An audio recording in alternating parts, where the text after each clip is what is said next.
It's taken a minute to load, but it's Battletech tonight, so I'm happy. I'm always happy with everything I'm playing. Otherwise, I wouldn't be playing it. There we go. I like the opening cinematic, so I'm pretty much always going to play it. But until there is sound, I'm going to continue to babble at you for the next little while. Also, I like that they included the Unity logo. I'll add something about that after the cinematic.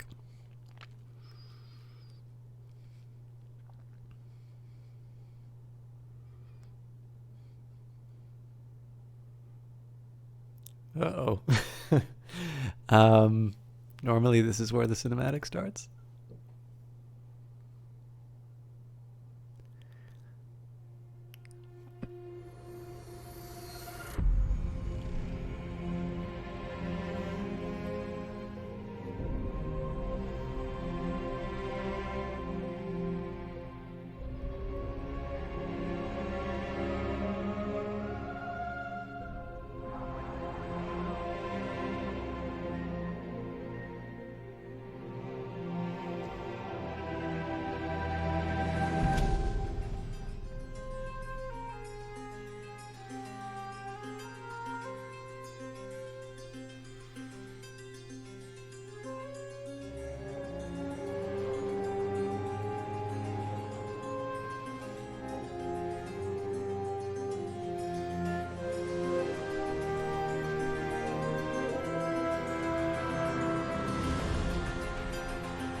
All right, more Battletech.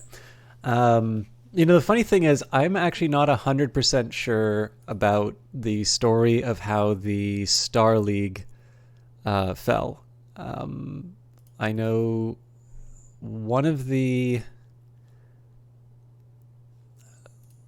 I know the problems start in the periphery.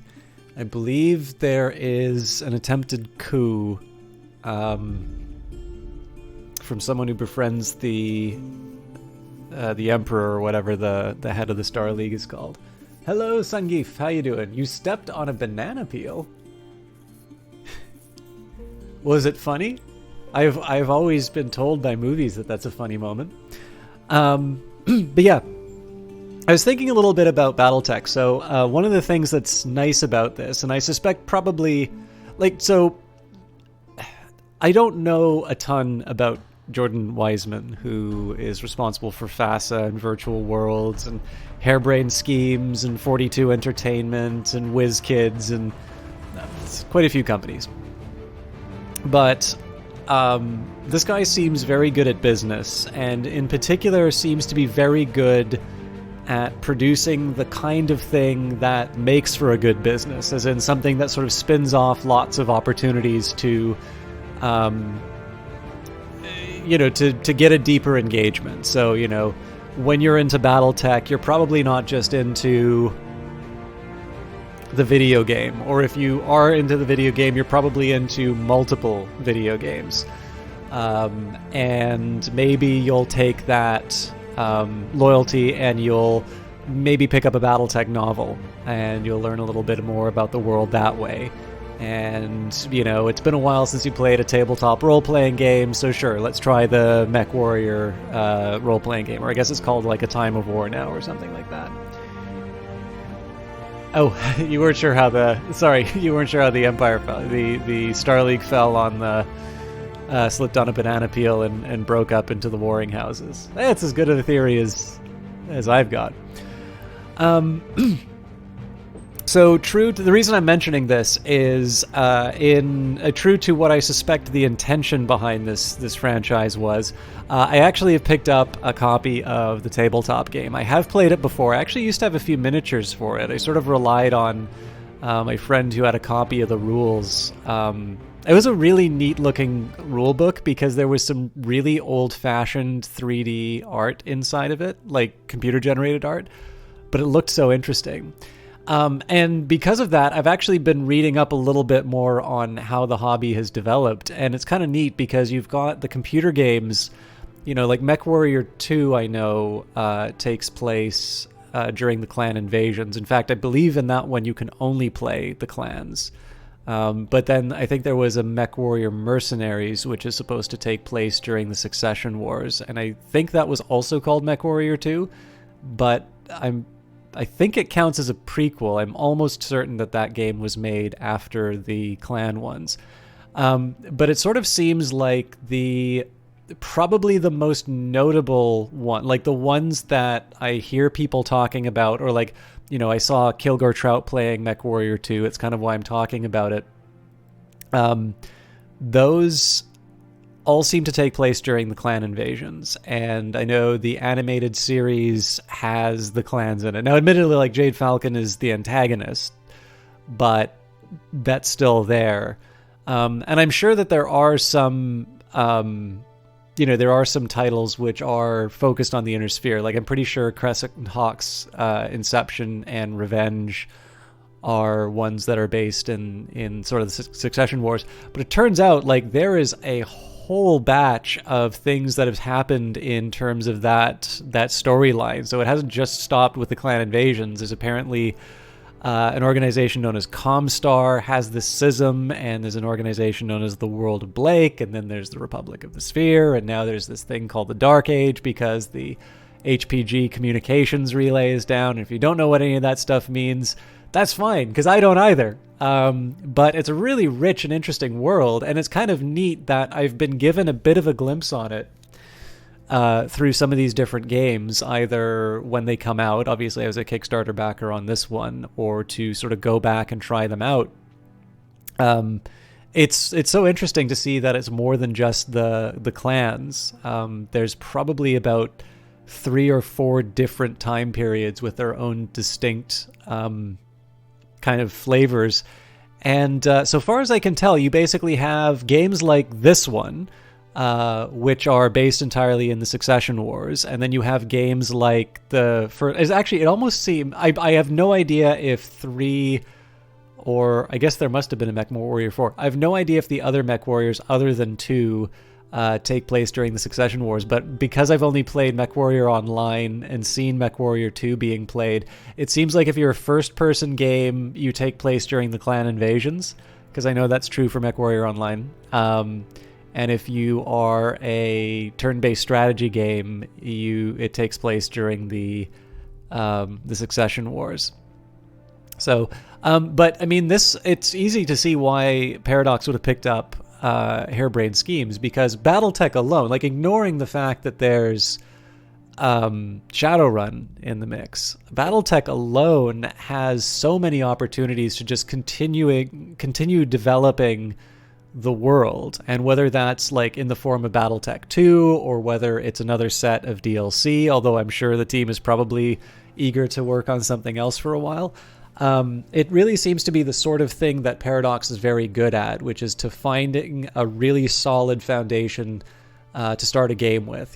Crusader Kings, Stellaris, Europa Universalis, even Imperator, it seems like people have really given it a second chance after this new patch.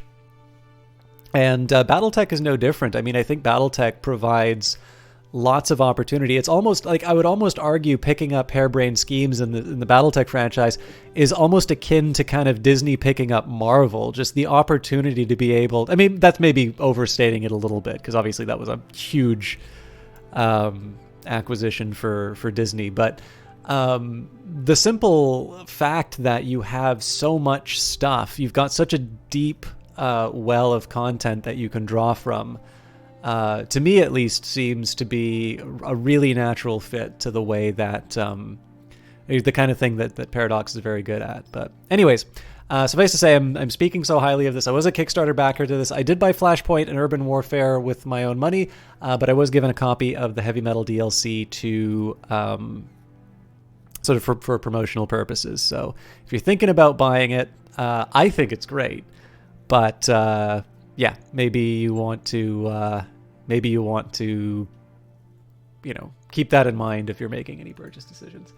Isn't the tabletop RPG super wonky? I don't know. I actually don't know, Sungif. I've not really played it. I know there were some labeling, not issues, but there was like... So apparently there is something called Mech Warrior, which is a board game but not a role-playing game. And that created confusion. But I believe in terms of like real-life games, there is an individual level product, which is a tabletop role-playing game called A Time of War. Then there is like Battletech, a game of armored combat, or the Rules of War. And that will sort of give you the combined arms rules at the tactical level. So this would be lances of battle mechs, this would be infantry, this would be even some aerospace rules. I believe there is a book called the Battletech Manual, which I think gives more elaborate rules for battle mech combat. And then I know they have a few other source book called like Strategic Operations, Interstellar Operations, and I believe that those are basically rule sets that move up the higher levels of engagement. So these are things where you would be doing sort of system-wide or sector-wide campaigns, which I think sounds like a really cool idea. I have no idea how hard it is to get that sort of stuff done, but it seems that sort of, even if you ignore the computer games, like it seems like there is basically whatever level of drama you want, whether you want it to be stories of, the rise and fall of houses, or you want it to be this really intimate individual story about, a mercenary crew or something like that. It really seems like there's a little something for everyone. So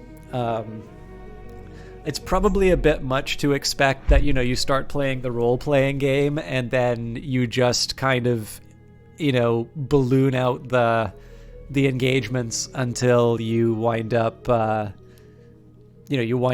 a, what's the best way to put this? Like, you're doing the Interstellar campaign game, but yeah, I don't know. It's a neat idea that basically, again, you've got this really solid core of fiction that is, I don't know, kind of at the heart of the game, I guess is maybe the best way to put it.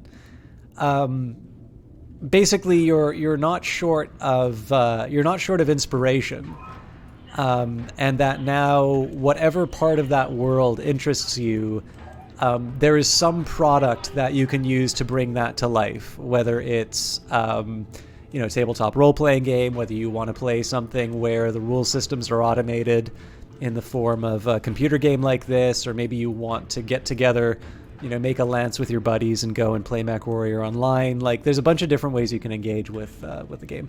Now, I'm sorry to do this. I know it's been 15 minutes. I've let everybody go in. I do actually kind of need to go to the bathroom. I was in a bit of a rush to get started, and I was like, I don't need to go. But now I'm actually feeling a little bit of a pressure, and I have not yet reached the level of streaming where I want to keep a bottle under the the stream. So sorry, the desk. I'll be back in like it says 45 seconds, but this sign is old. Maybe slightly more than 45 seconds, but I'll be back, and I'll be back in just a quick second. Sorry about that.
Sorry about that.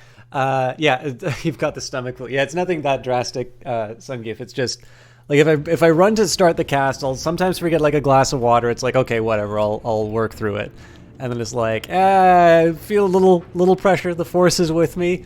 I'll try and work through it, and then inevitably, like 15, 20 minutes into the cast, it's like I'm either going to be sitting cross-legged the whole stream, or I'll just accept that I'm an idiot and move on. So, anyways, the less said about my bathroom habits, the better. I am in a little bit, not exactly a bind. What I need to do is figure out how I want to manage my mercenary company. So right now, we've taken some damage. So my Centurion's down for 4 days. My Jenner's out for 8.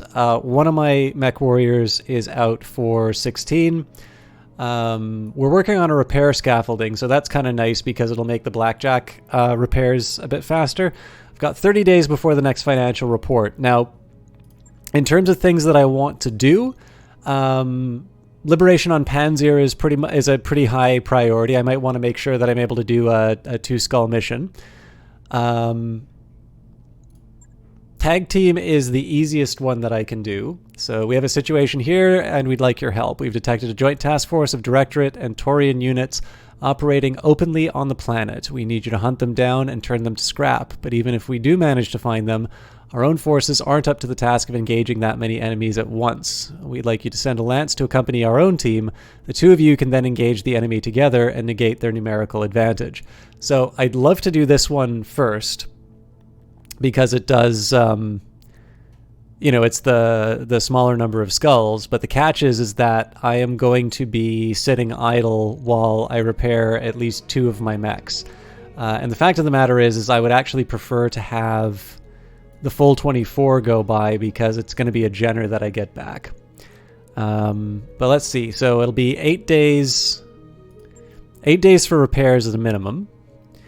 My next best would be to go to Learton.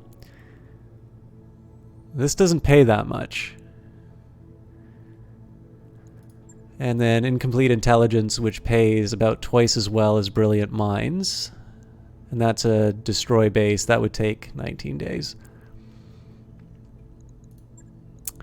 It's tricky, right? Because if it's 19 days, that means I get Beefeater and we've got a full complement. I think what I said I was going to do, Greetings, Commander. Come on in. this will actually work. I think this will work out reasonably well for me. So we'll do tag team in 8 days. Then we will hop on to Incomplete Intelligence. That'll allow us to repair anything that happens during the tag team mission.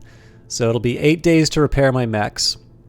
Then 19 days to move over. So we're looking at 27.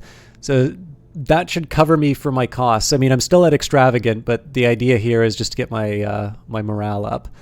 So yeah, we should actually be in decent shape. So yeah, what we're gonna do here is we're gonna just sit and wait for the Jenner to get repaired, and then we'll do the tag team mission.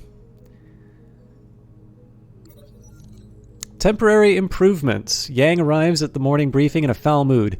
Commander, if one more pilot shows up to complain that their favorite mech isn't ready, I'm gonna pitch someone out of an airlock. Darius intervenes. How about we draft some of them to actually help? It might be educational for them and useful for you. Dr. Murad is in deep thought. The Argo has very powerful systems that are currently offline. If we could get them working, even only temporarily, it might help with the current workload. So I don't have any of the others, so we'll draft some pilots to help.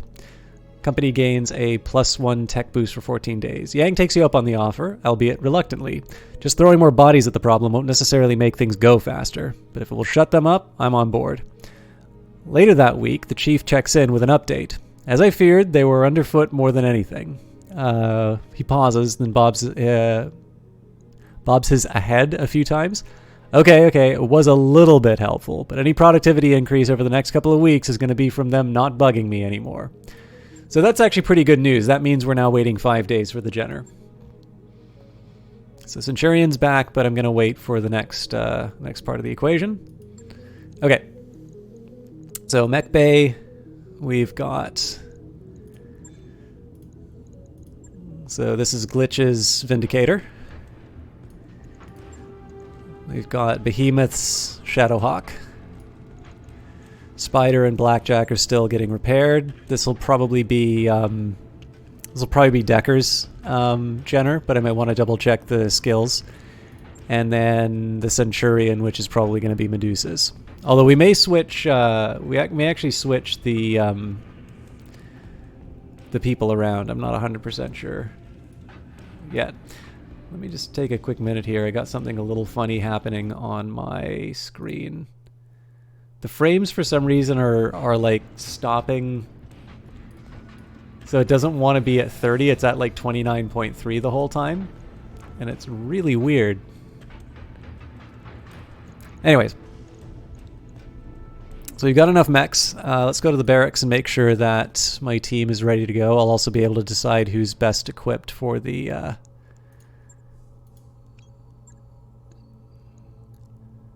Commander. Okay, so Behemoth... Commander. Decker. So piloting, hit defense, melee defense, base melee hit, unsteady thresholds. I'm just trying to figure out if any of these guys get like a bonus towards... Aye, aye. Yeah, none of them really get any kinds of bonuses towards Good to go.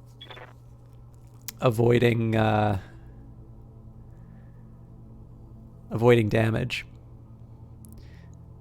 In this case, we'll get the extra points to Glitch. Training confirmed. Ready for orders. I guess we were putting Decker down the piloting tree, so I gotta wait on that. What's up, boss? All right. So yeah, maybe I'll put Medusa in the... Medusa might actually be a little more appropriate for the Jenner at this point.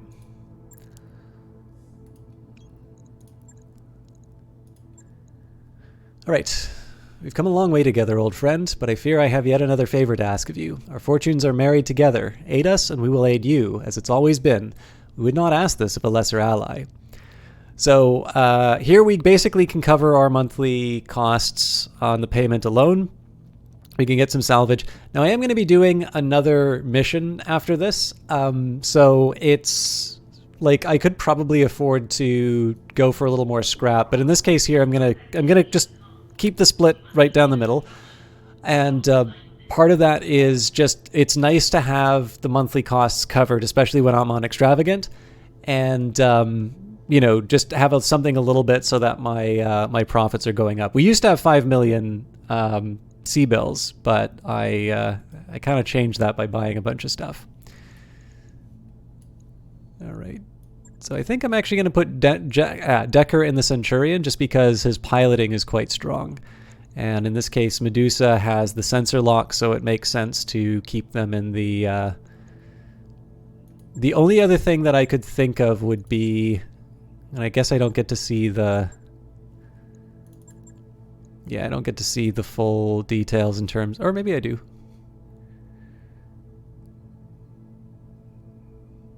Increases melee hit chance and base sprint distance. Okay, so piloting would actually be better with that.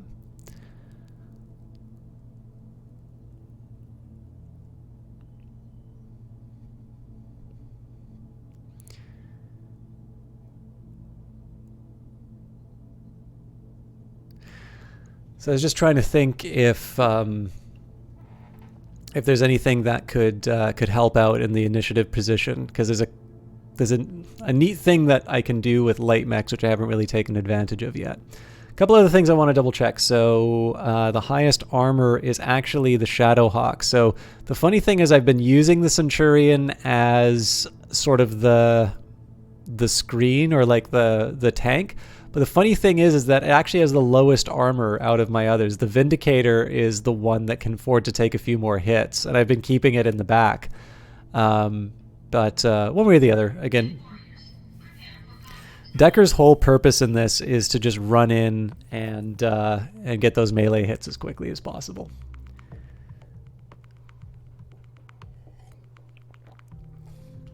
But yeah, so one of the things that's neat about initiative here is that you can always keep mechs in reserve. So One, you sometimes can preserve the benefits of having a a really speedy run. So if you've got like 8 chevrons from running and you want to keep that, you'll be in pretty good shape if you reserve. But the thing that's really neat about it is that if you're near the top of the initiative queue and you reserve to the if you reserve to the end, you're able to go in, do your strike, and then you run out when you're the first one on the initiative, which means that basically the enemy doesn't have a chance to reply, or if they do, you have 100% of your benefits. And I haven't really had, I've been kind of shying away from having the light mechs, but that would be a really helpful thing for a Jenner. I think in the sort of the fiction of Battletech, that's exactly how they're used. But again, it's also a bit of a higher risk strategy. So anyways, I prefer to handle things ourselves, but if they want us to play babysitter, I suppose that's what we'll do. Command interface initiated. All right, Alpha Lance, the task force is up ahead. Our intel puts them somewhere in this area. Once we've cleared the enemy lances, regroup at this location for extraction. All right, listen, mercenaries. Do us all a favor and stay out of the way. Let professionals do the work. This guy for real, boss? Shit, I'd say let him take all the enemy fire. There's overtime hours for my crew. Just stick near them and keep them alive, Commander. It doesn't matter who gets the kills, as long as these professionals make it back more or less intact. Saddle up, Alpha. Let's clear this AO and go home. This is Argo Actual, Restoration Lance. We'll cover your advance and... That won't be necessary, Argo. We got this. Just stay put and keep out of our fields of fire. Understood, Agamemnon, but we're under contract too, and you can lift off and collect your payment. Agamemnon out. Alright. So just go for the sprints again. If this is where the enemy's going to be, I want the heavily armored... Location confirmed. I want the heavily armored mech right at the front. I read you, Commander. Moving out. Position confirmed. Medusa, I'm actually going to move around the flank.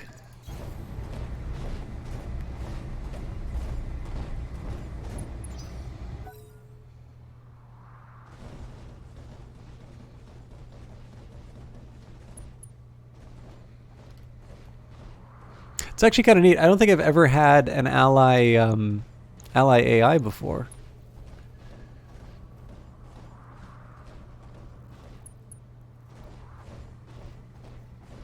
It'll be interesting to see how they use some of these mechs. Okay, so we got some bad guys.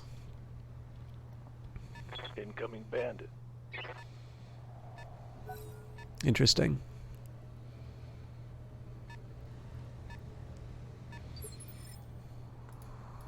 Standing by. So I definitely don't like the idea of exposing Medusa like this, but I am really curious what that thing is. Location So confirmed. he's got a pretty straightforward escape route if it comes down to it. And this flea did just use its whole move, but in this case, maybe we'll skip the SRM, but let's try and... Got it. yeah, that's fair. That didn't hit.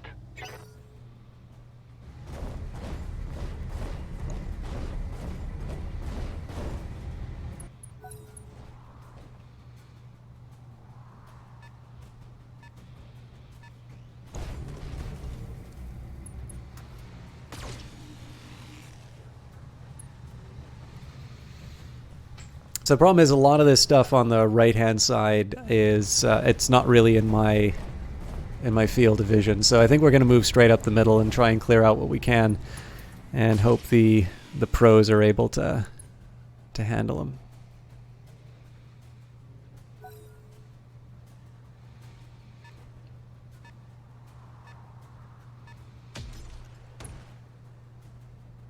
Okay, that was fairly serious weaponry that just fired there. I mean, there might be an argument for me to just try and take my whole lance and go, like, out and around the side like this. The question is whether or not I can actually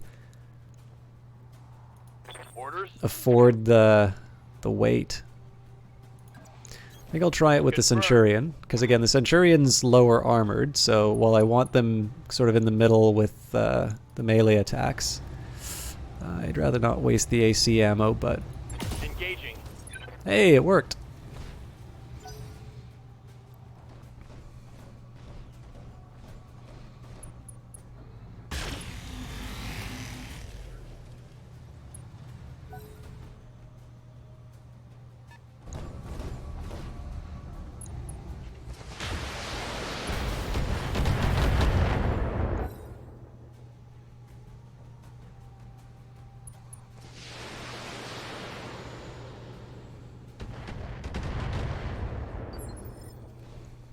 Okay. Good to go.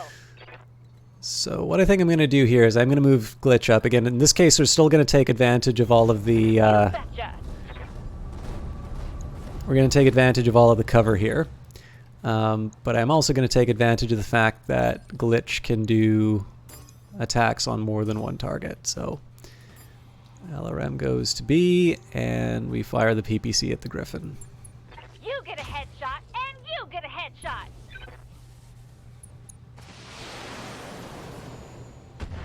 So honestly, this is just bullying the flea a little bit.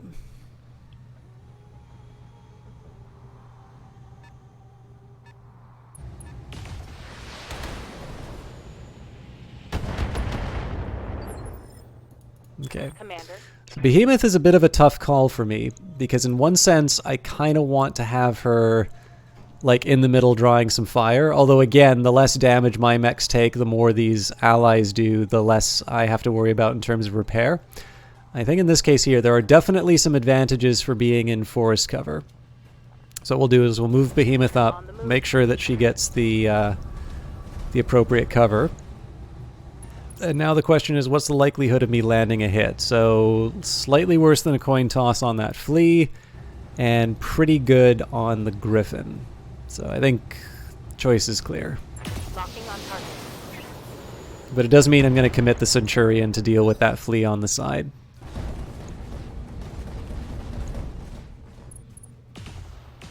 That's probably not the thing. Yeah. I'm not entirely sure I would have used the Rifleman to go after that. Oh, fair enough, but they're going after multiple fleas, so. And that was a really good shot taking out the leg, so. Next warriors, show them what you've got.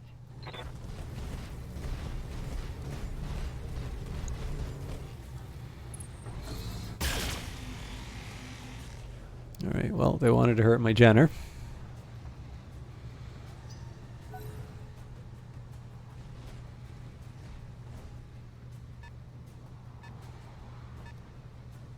So that's going to be a bit of a worry. That's basically trying to flank the AI. And again, the challenge here is I don't actually have anything to go and deal with that. So I'm going to continue on with this plan of moving 2 units along the side. The good news is the flea didn't move that much, and they're kind of cornered. So I can sort of let them have it with everything. Let's see how you like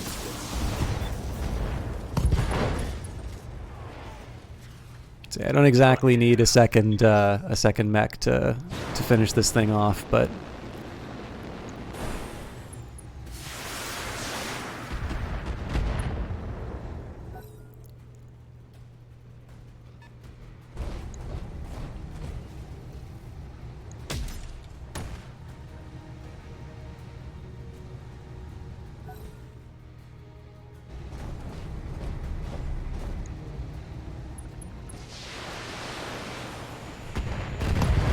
okay, cool. I might reconsider what I'm doing with the Centurion now, just because I want to get them into the action as quickly as possible. Although, still, being able to run up the side like that would be a pretty good move.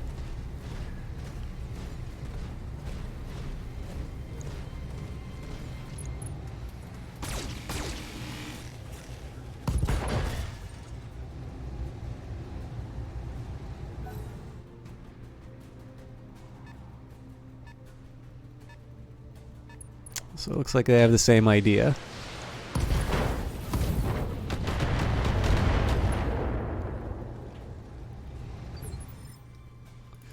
What's up, boss? Okay. So Decker's not actually able to do anything on their own like that. There's not a whole lot of movement points, so I might want to try and get a sensor lock on normal circumstances, but in this case here I'm actually just going to move him straight across the open terrain so that he can deal with whatever was firing PPCs at the I'll call them the professionals. So again, it's not the smartest move in the world because I'm splitting up my lance into two groups, but Glitch is pretty good at raining PPCs down on the bad guys. Things still up, standing. Okay. I got my Shadow Hawk coming up the middle, so that's good.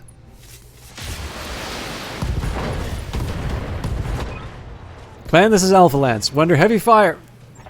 Commander, if these guys die, we don't get paid, no matter how much they might deserve it.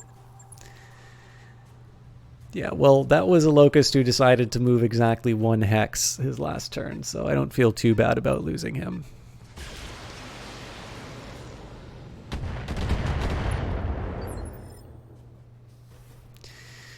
Ready for orders. Okay, so Behemoth's, again, the tank, so... Acknowledged.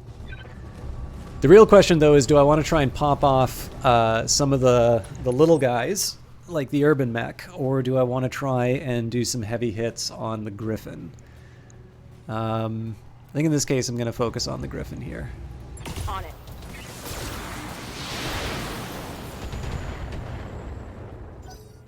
And part of the reason for that is I know that they're going to become a bit of a liability once I get the Centurion in. Commander, I'm seeing new contacts, possibly the Taurian Lance. Listen up, people. We've got another Lance in the AO, so we'll need to intercept them before they can flank us. I don't think he's listening to our comms at all, Commander. Better go handle that second Lance before they do some real damage. Again, as long as one of these guys is alive at the end, I'm happy for them to take all the hits. Ya. All right, now this is going to be a bit of a trickier one with Glitch, because I don't quite have enough to put her into cover. I suppose I could try a oh, you know what? I'm not going to like what it does to my heat, but this is the right call. And again, they said focus down on the bad guys, so in this case Roger that. Firing on I will target. prioritize the Taurians as much as I know I was gonna hit that Griffin originally.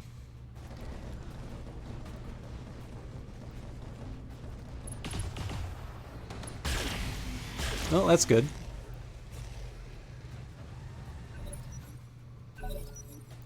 So now I probably want to start doing some targeted hits if I can.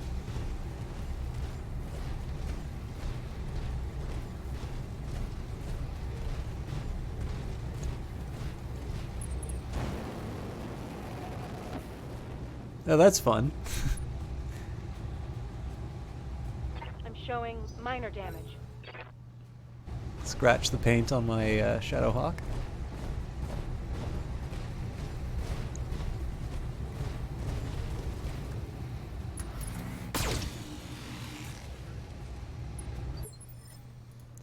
Commander. Okay, so let's see if we can get Medusa to do anything interesting. My preference is definitely to keep him in the forest, especially because Jenners run really hot. Okay, so we got a Griffin, we got two Griffins. Not a whole lot of great opportunities here. So we'll do the chip damage that we can. Acknowledged. Okay, it's a start. Scored a critical hit. Obviously, where I can, I want to focus on the Taurians, but not at the expense of taking good opportunities when I can.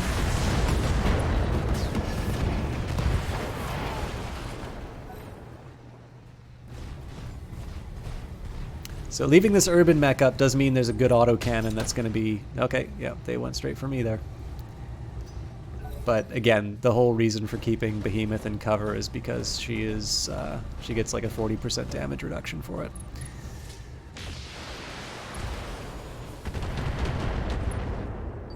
Okay, so I got to do something about that javelin quick.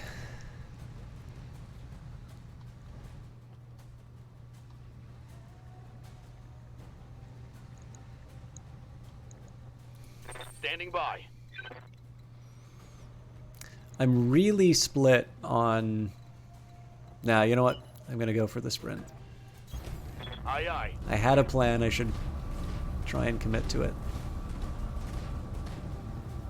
It's kind of a wasted move, but it also lets me see what the AI decided to leave undone.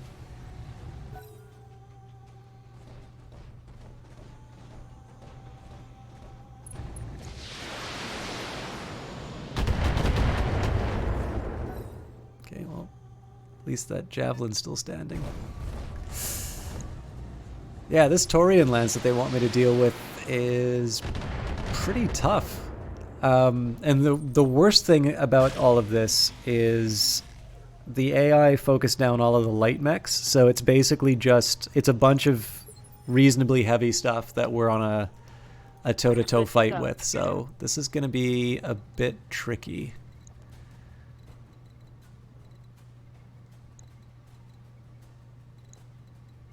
Okay, so... Roger that.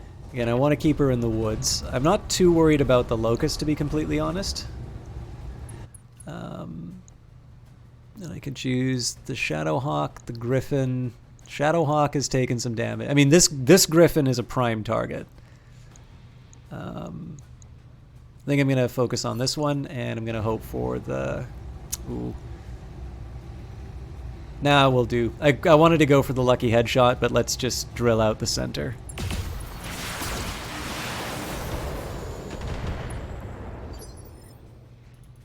Waiting for orders. And again, similar story here. I know I'm kind of clustering everything up and I'm probably getting in the way of the rifleman, but I want to see if I can get Glitch to get another. We'll do the same thing. We'll take that Shadowhawk and we'll go right for the gut. Time to die.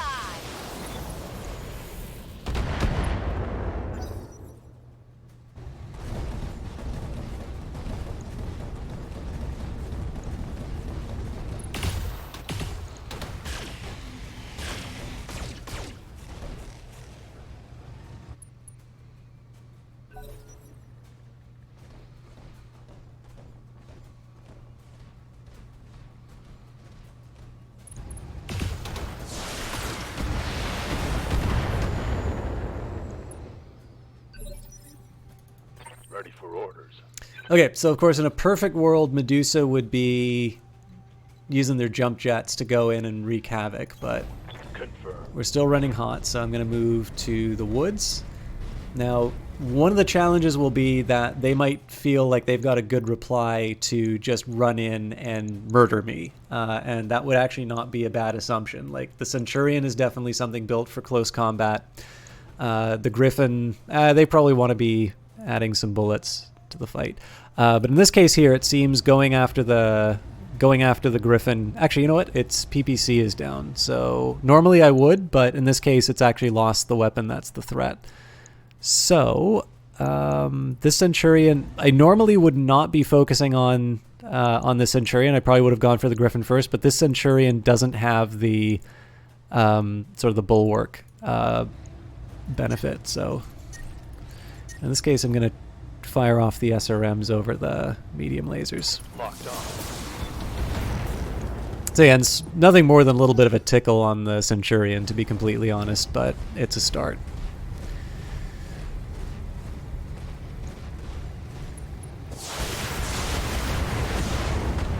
That Shadowhawk is probably going to punch the living daylights out of him.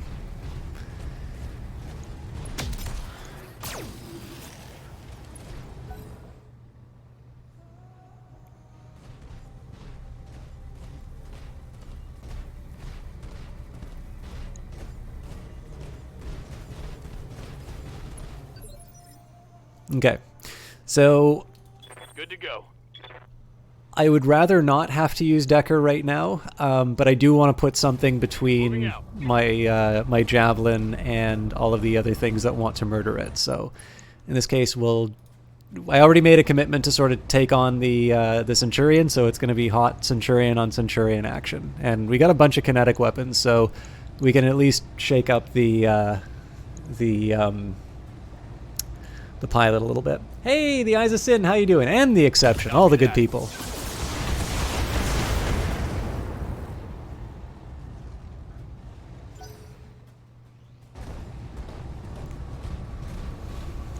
There's a mild preference for using the kinetic weapons like SRMs or autocannons where possible. Ooh, that's very welcome.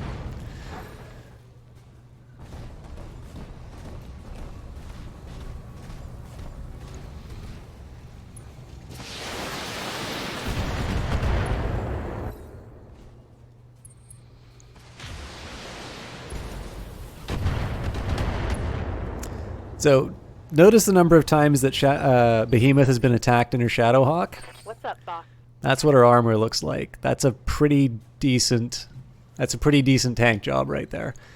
All right, I really don't know what to do about this Locust. I definitely don't want to chase it though. So, if I could, I'd love to take one of these things on in melee. But for now, let's continue to make my opponent sad. There's a side of me that kind of wants to hit this Griffin, but again, the big threat from the Griffin right now is actually the PPC, which it doesn't have. So instead I'm going to focus on that Centurion. There's a mild temptation to actually try and take out the leg.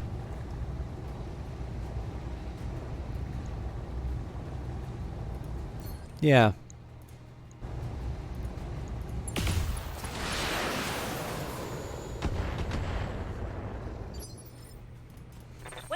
Commander.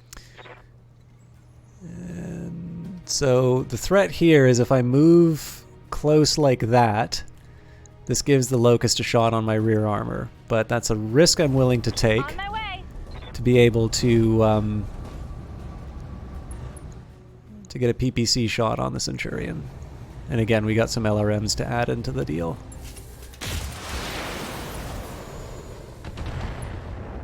Yeah, so that unsteady is something I'm definitely looking to take advantage of.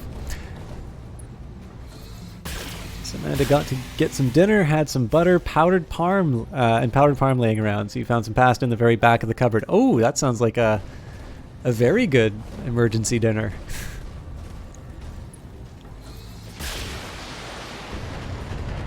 Astonishingly, they're still going after that javelin.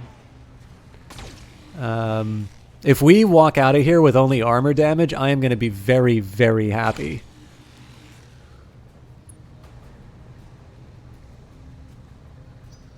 Now again, the guys we're supposed to be protecting are definitely not in good shape, so I want to be mindful of that. But this is definitely not a terrible state of affairs. So the trick on this one is there's really no ideal place for this guy to be. All of these are going to wind up being in range of the bad guys. But I do still want to be effective in combat. So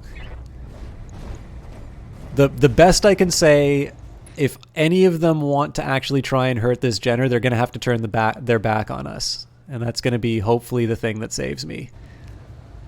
And you know what? I'm probably going to regret this because I'm not going to be able to give them the full glory. Oh, actually, I can't target their sensitive bits that I want. So again, we'll just hit them with the double laser and the SRM. Locked on target. Shake them up a little bit, and then hopefully we can get Decker in with the Centurion to knock them off their feet. Okay, that's a smart move on the Javelin's part to try and get some dodging chevrons. This urban mech is definitely doing the Lord's work. Yeah.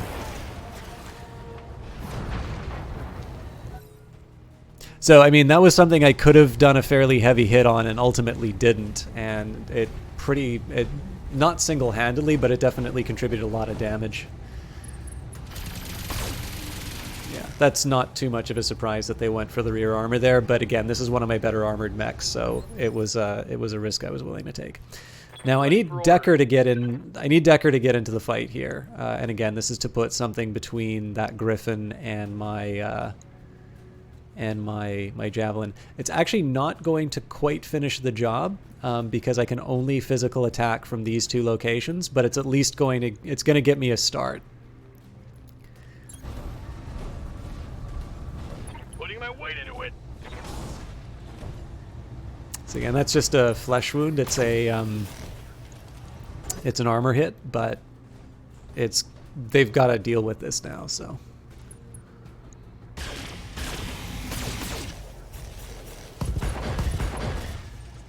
Alright, so that urban mech is now infinitely less useful.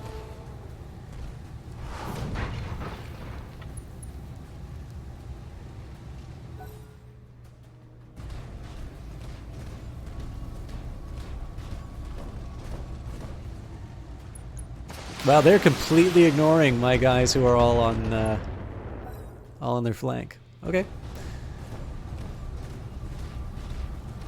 This is the guy we were trying to hit the leg for, so I'm gonna make sure that What can I do for you? Glitch is working on that one. God, it is so tempting to just punch the locust lights out. And if I can't get a good shot, nah, I can. Coordinates received. Again, the locust is going to be able to get a shot on me. Oh yeah, I'm completely exposing the back. Oh, this is the wrong one! Oh, that's so upsetting. It was the Centurion that I was meaning to go at. I completely would have meleeed the locust. I wasn't thinking. Oh well.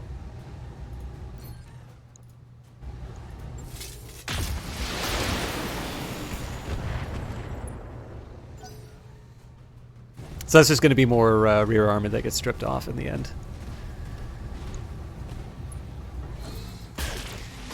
So, I mean, in one sense, I've kind of flushed them out of their their location, but unfortunately, I'm not quite having the Yes, Commander. the effect I was intending. So what I'm going to do here is I'm going to give them Out. a target-rich environment.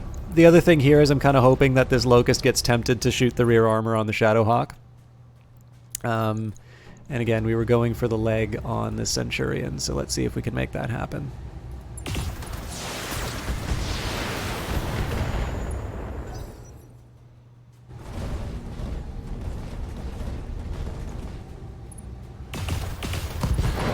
You know, I'm not entirely sure you needed to do over 200 damage worth of called shots on a light mech, but oh my god, and he shut down his mech so that he could take out an urban mech whose main weapon had already been taken down. Well, if they were any good, they'd be mercenaries. Good to go. Okay, so let's see if I can get my Jenner to raise hell. So the best move for my Jenner is one that gets the maximum number of chevrons, but still keeps them in... Actually, this is a tough call. Like, I can go for the maximum number of chevrons, but these are sort of blocked off.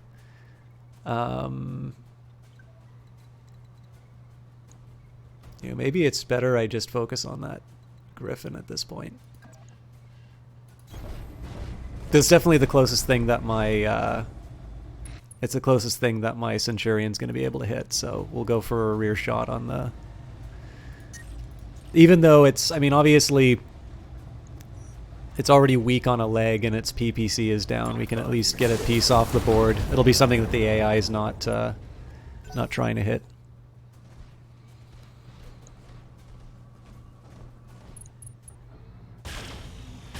Yeah, we're taking it on both sides. That's not good.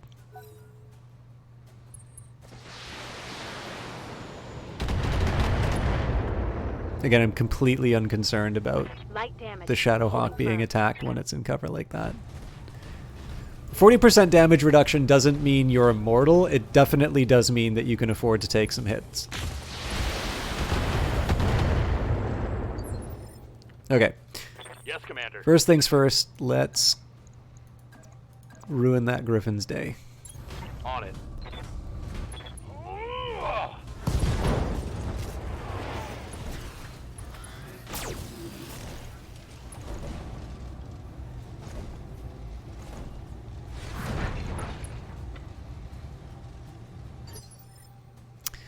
Okay.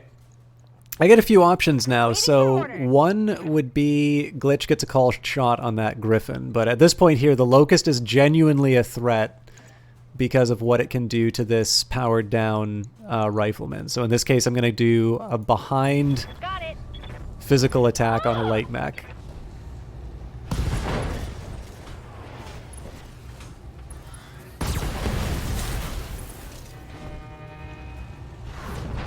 Should have run when you had the chance. Suffice to say, Waiting for orders. Locusts are not exactly known for their close combat abilities. Okay, so I can go after that Griffin. I can go... Yeah. I do think... I still want to keep in cover. Copy that. I think I am going to take advantage of the fact that the... this Griffin is on the ground, though. Or maybe not. Confirmed. I was kind of hoping I could take out a leg. Inflicted some heavy damage. Battle mech power up detected.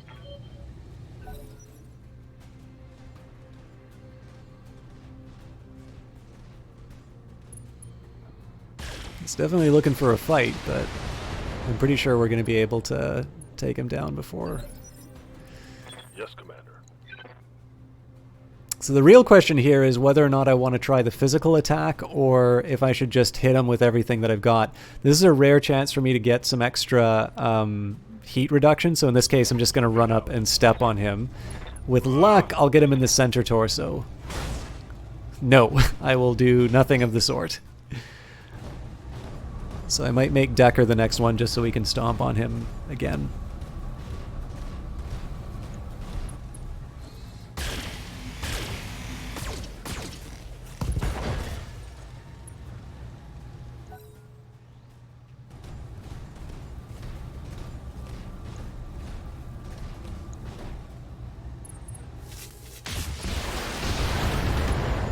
So yeah, and armor's still holding up. I probably can't afford to have that happen too many more times, but... Locked on for physical attack.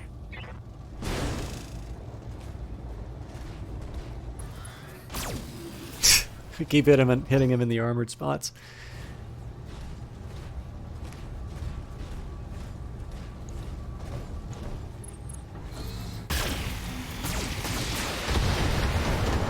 Okay, I might want to consider getting that Shadowhawk into a safer spot. What do I want to hear do ya. with Glitch?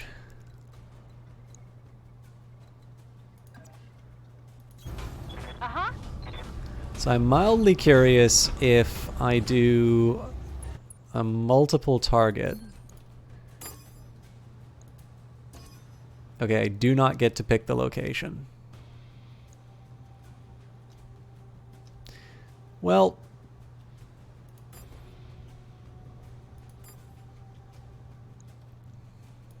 we'll split the difference. That was welcome. Wow, those are some pretty disappointing misses. Orders. Okay, so I can punch the Centurion, which is pretty much on its way out, or I can go toe-to-toe with the Griffin. This Griffin's full up, so let's get into On my melee way. range. Targeting for physical attack.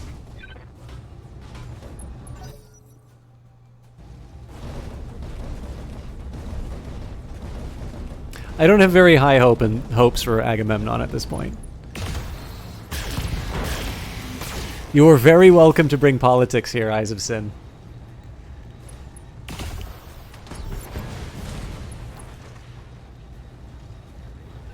Let's get In the House or in the Senate? I guess the Senate wouldn't be voting on it, would they? All right, so Medusa's job here seems to be taking out the Centurion on the ground, and then the rest of my team can mop up the Griffin.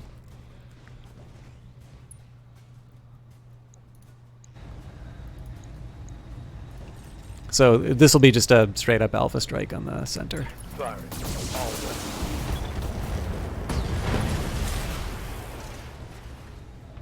That one's gone. Cool. Yeah, I think the expectation was that it would pass the House. I also think, unfortunately, I don't know why I asked the Senate, because it isn't even in the Senate yet, but I wasn't thinking. Yeah, I mean, I'm pessimistic about it,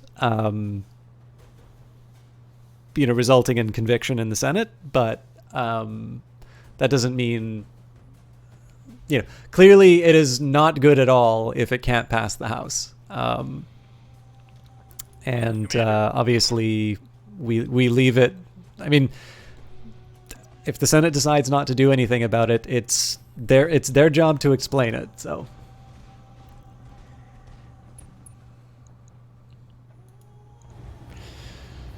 okay, there are better characters for me to do the targeted hits for, but seeing as it's already got 1 weak leg, let's see what we can do on its exposed leg. Part of this is actually just getting it to get more unsteady points. moving out.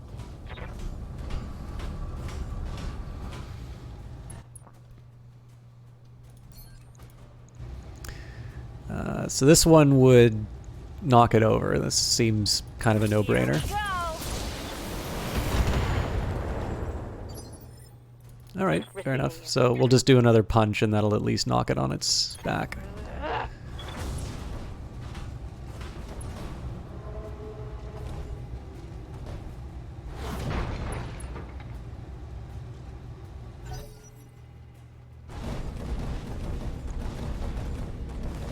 Watch out, guys. He's gonna do something stupid. Oh, maybe not.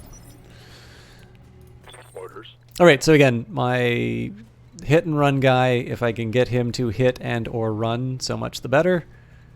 No clear shots for anything. So at least keep him in cover. Move into position.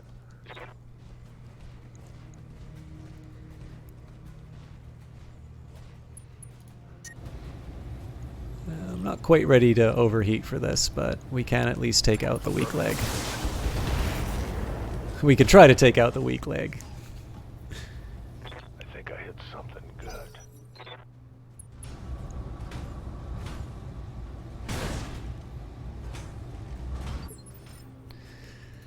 What can I do for you?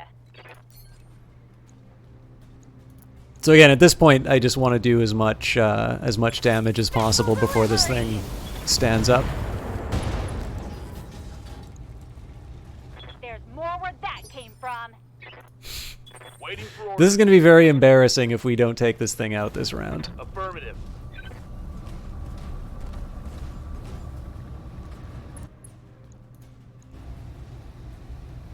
You know what? Let's just...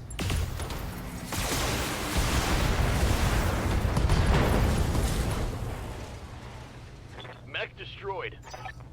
Well, boss, how did it feel to work with real professionals? The targets are down and the good guys made it out. That's all that matters, Mayor. Mission successful. All right, that was actually a pretty good run. I don't think anybody had structural damage. Obviously, 2 of the team we were escorting died, but I don't believe we get paid. Maybe we do get paid based on how many survived. I don't know, but we'll collect our paycheck, and we won't need to pay any of that back in repairs.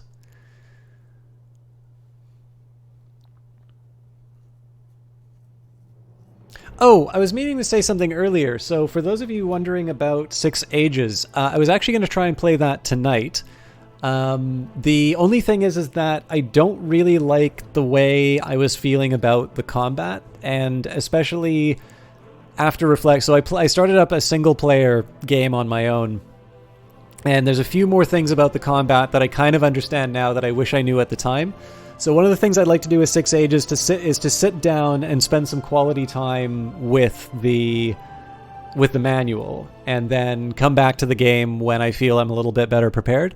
And I think what I'll wind up doing in that case is I will probably have a couple of back-to-back sessions on that one, because I do feel that one in particular benefits from a little bit more regular play. I know people will probably be more interested in seeing how the story turns out that way. So that's still on deck. But I do want to make sure. I felt rather bad about complaining about the combat, and I don't think it's completely blameless. But I think my expectations going in relative to what I think are very reasonable expectations of what an average player will be experiencing didn't line up very well on that last cast, and that is something that is within my power to fix. And so I want to take the time to fix that before I let my sour mood ruin the game. So. Anyways, excellent work, Commander. I was right to put my faith in you. You are a critical part of the restoration effort. So pay out 505-200. That will cover us for our monthly expenses. Glitch, Decker, and Medusa all walked away with a kill. Everybody walked away either completely untouched in the case of Decker.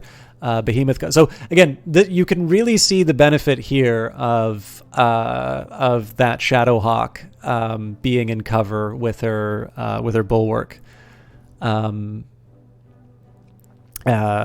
trait active. If it wasn't like this. So it's not just that this armor would have been much lower. It's the fact that probably some of this structure would have been down. Definitely on the right torso. Of course, if the right torso goes, then or I guess that's the left torso. Left arm goes as well, and all of the things inside of it. So that would have been the AC5 ammo, a jump jet, and there's nothing in the arm. And then, yeah, everybody else, actually, it was Behemoth that took all the damage, and then a little bit on the Vindicator, but that was just from a decision to put my back to the Locust because I didn't think I would pay for it. So, yeah, that turned out well. Also, Eyes of Sin, kudos to you for watching Political Procedure on on your I don't know, your day-to-day, your on your own time. I don't know anybody else who looks like I obviously look at political stuff, usually Canadian, but obviously looking at the States is kind of important if you're Canadian. But yeah, I'm also getting like 101 notifications. So did somebody die?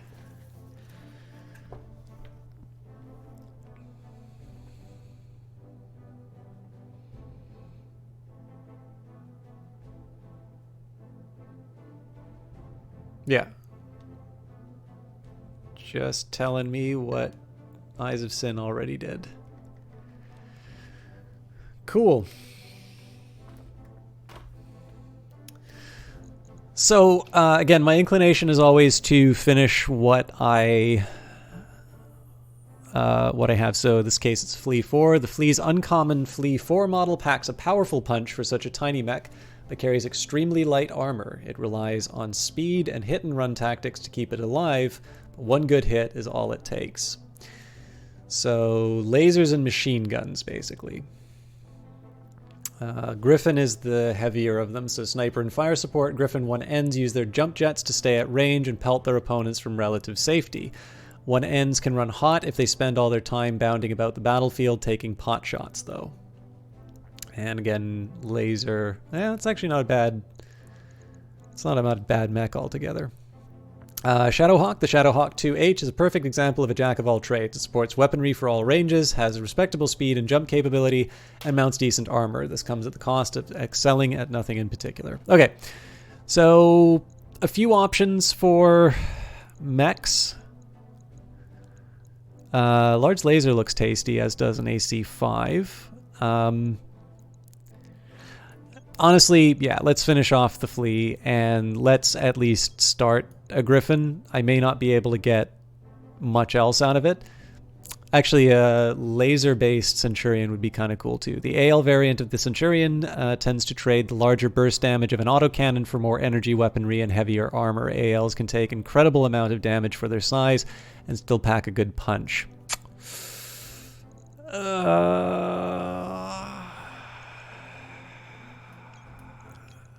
really wanted to finish that flea, but okay. And we got the flea anyway, so Centurion, Flea, Griffin, Locust, Shadowhawk, Urban. Oh wow, lots of parts. We also got the large laser. The only thing I would have wanted otherwise would have been the AC5. But you know what? That is not a bad haul at all. I mean, when it says value here, 8 million. I don't know if I would be able to sell all of this for 8 million worth, but yeah, that's looking pretty good. Your future as a woman and a member of the LGBT community hinges on who is in office and what they do. And as anxiety-inducing as it is, I like to keep an eye on things just in case you need to flee to Canada. Well, you know, you got a place to stay if you need. Just let me know in advance. I'll make the... I don't really have a spare bedroom, but I'll like... Actually, the chair that I used to stream and sleep in before all my other furniture came in here is sitting beside me. It's red and looks really comfy. So, the Flea's uncommon FLE4 model packs a powerful punch for such a tiny mech, but carries extremely light armor. It relies on its speed and hit-and-run tactics to keep it alive, but one good hit is all it takes. Again, as cool as it would be to have that in the loadout, I'm happy with my Spider and my Jenner right now. The Jenner might run a little too hot for what I use it for, but send it storage. Okay, so I'm feeling really good about how that went, because again, we covered our monthly expenses. Nobody got hurt. So as a prep, let's get ready for Panzer, but we're going to do a 2-skull mission, and I think Incomplete Intelligence was the most attractive, both for its payout as well as the fact that it's a destroy base. So our pirate enemies are hiding restricted munitions in a series of warehouses used to distribute medical supplies. We would make a public accusation that they're hiding munitions and medical supplies, but that would reveal the source of our intel. Instead, we need you to go in and do what we cannot, destroy the warehouses. This could be the pirates using the supplies as cover, but it could also be locals looking for plausible deniability. We'll probably never learn which. The exception says, you remember hearing on the 2016 election night, people crashed the Canadian immigration website because it couldn't handle... That is absolutely true, the exception. Obviously, I don't think... Okay, so, like, clearly the... What we can report is that the website was hit by an uncommon number of requests. And, you know, the inference is not a difficult one to draw, but there is no, like, web protocol to announce your intention why. I think that's a little bit of a shame.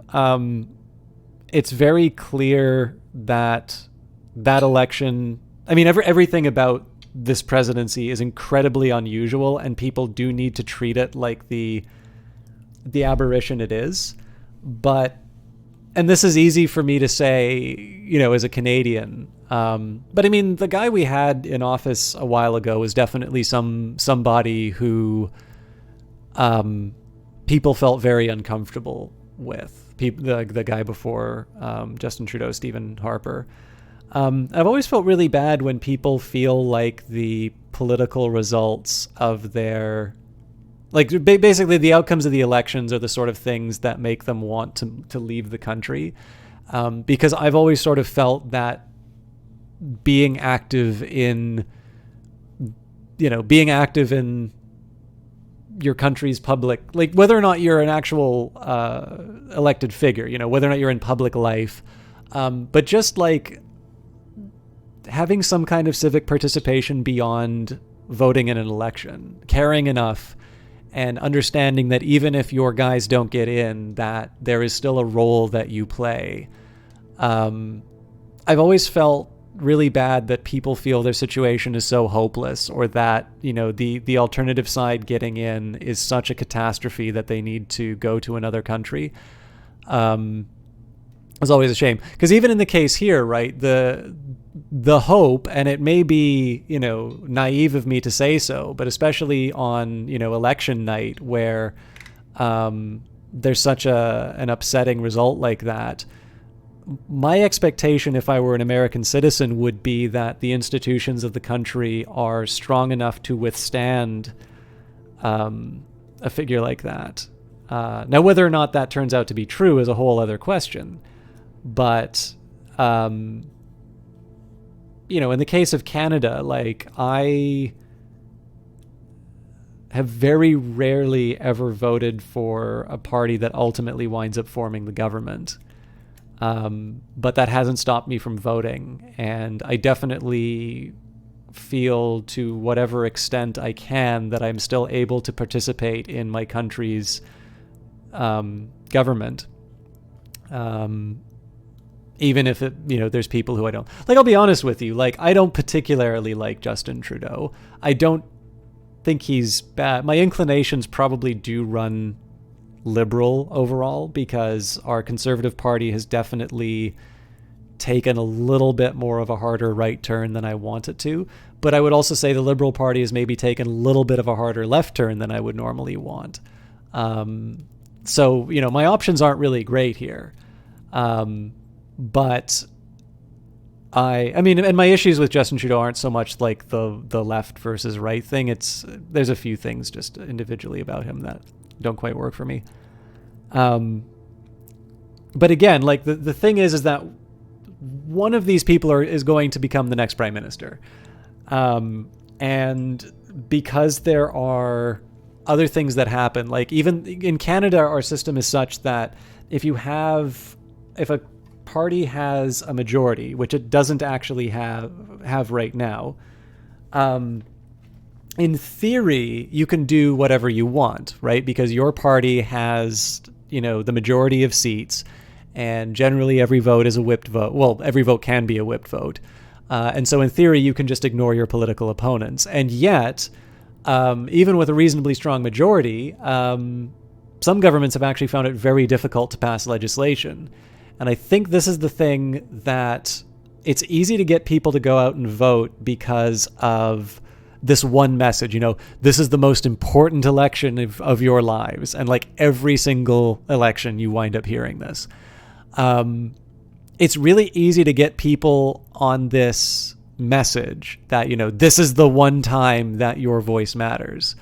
When in reality, getting in touch with a local constituency office, talking to your elected representatives, MPs in Canada, municipal politics never gets followed and almost always has the largest direct impact on your individual life. I've actually participated in municipal, provincial, and federal election campaigns, and not necessarily for the people who I voted for either, because I apparently am very mercenary in my political tastes. But yeah, the attention, like, it's almost a complete inversion between the level of impact that it has on your life relative to the attention that you pay. So, the more micro you get, the more it's actually going to affect your day to day. And I'll say, even with the big stuff too, right? So a lot of people are really concerned about, what happens to Roe v. Wade with the Supreme Court if it goes very conservative.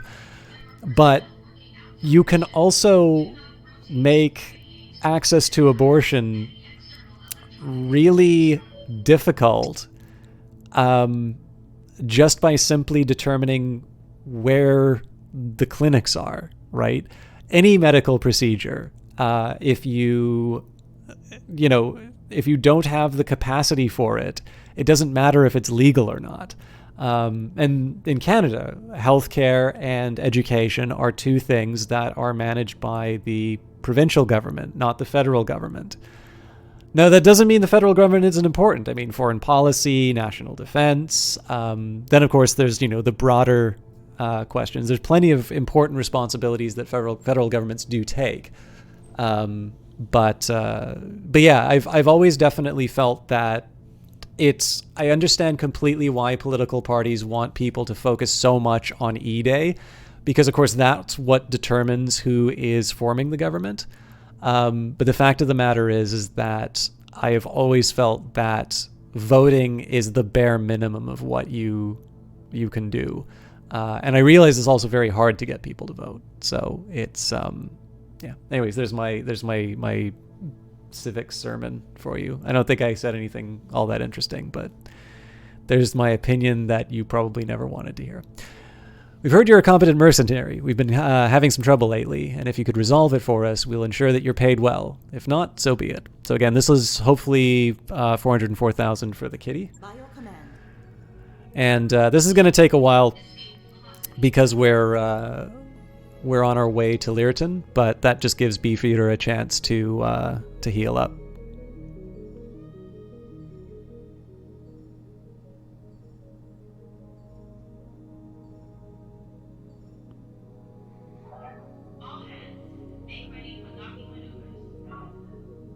I probably could have gave that, like, done all my babbling while the movement was happening. you asked for are online, Commander. Excellent. Work on Argo upgrade. Repair scaffolding is complete. So this is going to boost my costs, but that's fine because, again, we should have a surplus.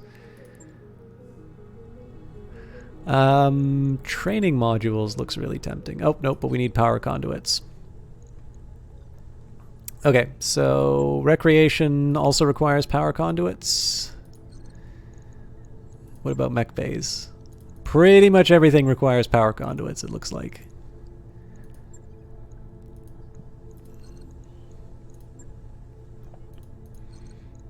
Alright. Repaired power conduits. The Argo's power system is a wreck, and getting a minimal level of power to the ship's systems without constant tripped breakers and brownouts is a minor miracle. I'm terrified of the current state of the power system, Commander. Repairing it should be a top priority. We cannot bring most of the Argo's other systems online until the power is stable. Also, I'd avoid touching any exposed deck plating, just in case. Sure thing. It'll take a bit, but we'll get it done. Okay, work on the repaired power conduits upgrade has begun. I'm curious. Yeah, I think everyone else... Commander. What do you need? I'll see you. Just want to see if we have any dialogue options. Be well, Commander. Anything I can do? The exception is, yeah, I was upset the night, but I got over it. I don't follow politics too much because E out, but every once in a while I sign a petition to do something online. I also take a day or two to vote on local issues just because you try to research a lot before I make a decision. Yeah, no, that's fair. I mean, I remember I was playing Political Animals at the time, and that was admittedly a difficult cast, but I'm kind of glad that I did it because the thing is that, like, I know clearly Canada has not walked away from this presidency without any issues of its own, right? But I feel like, the fact of the matter is that what I have at stake is substantially smaller than the people who at that time were, like, really feeling bad and feeling very scared. So, at least being able to just talk it out with people. I was kind of, maybe would have been better for me not to play a politically oriented game, but, just being able to talk about it is, hopefully that made that night less terrible for folks. And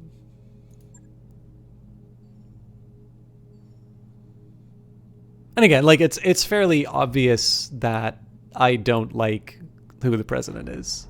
But I just tend to think one of the better ways to handle it is to express, why, to say, this is where I think it isn't working and this is where I should. And partly just because that's, it's a box that I can put around it. It's something where I can say, okay, so, this is abnormal and shouldn't happen.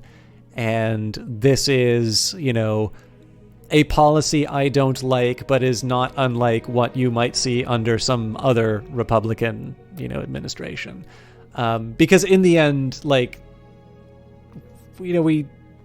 not everybody's going to agree on everything. That's largely what politics is about. In fact, I think I've said this before, but the fact of the matter is the ideal politicians are actually the ones that will annoy the most people, because especially the more, quote unquote, woke we get, or the more really invested in one particular team, we're going to feel very strongly about a set of policies. And, the idea, it's like, I would never vote for X because, this thing really means a lot to me and they didn't vote on my side and I could never vote for someone who doesn't do that. Well, the fact of the matter is that if you, every policy position you have is the make or break, and you effectively want a politician who's going to give you 100% of what you want all the time.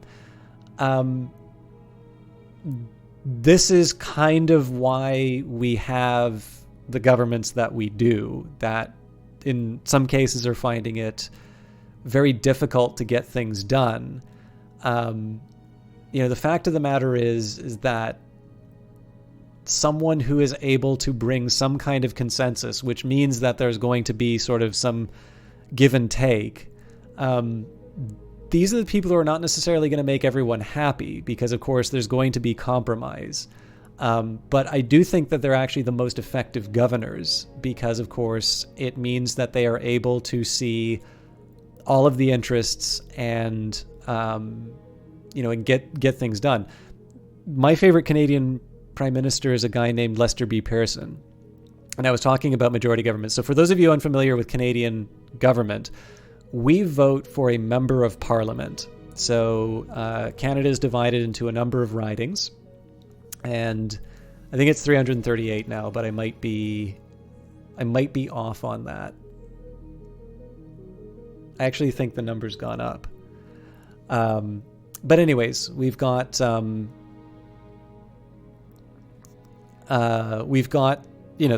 number of ridings.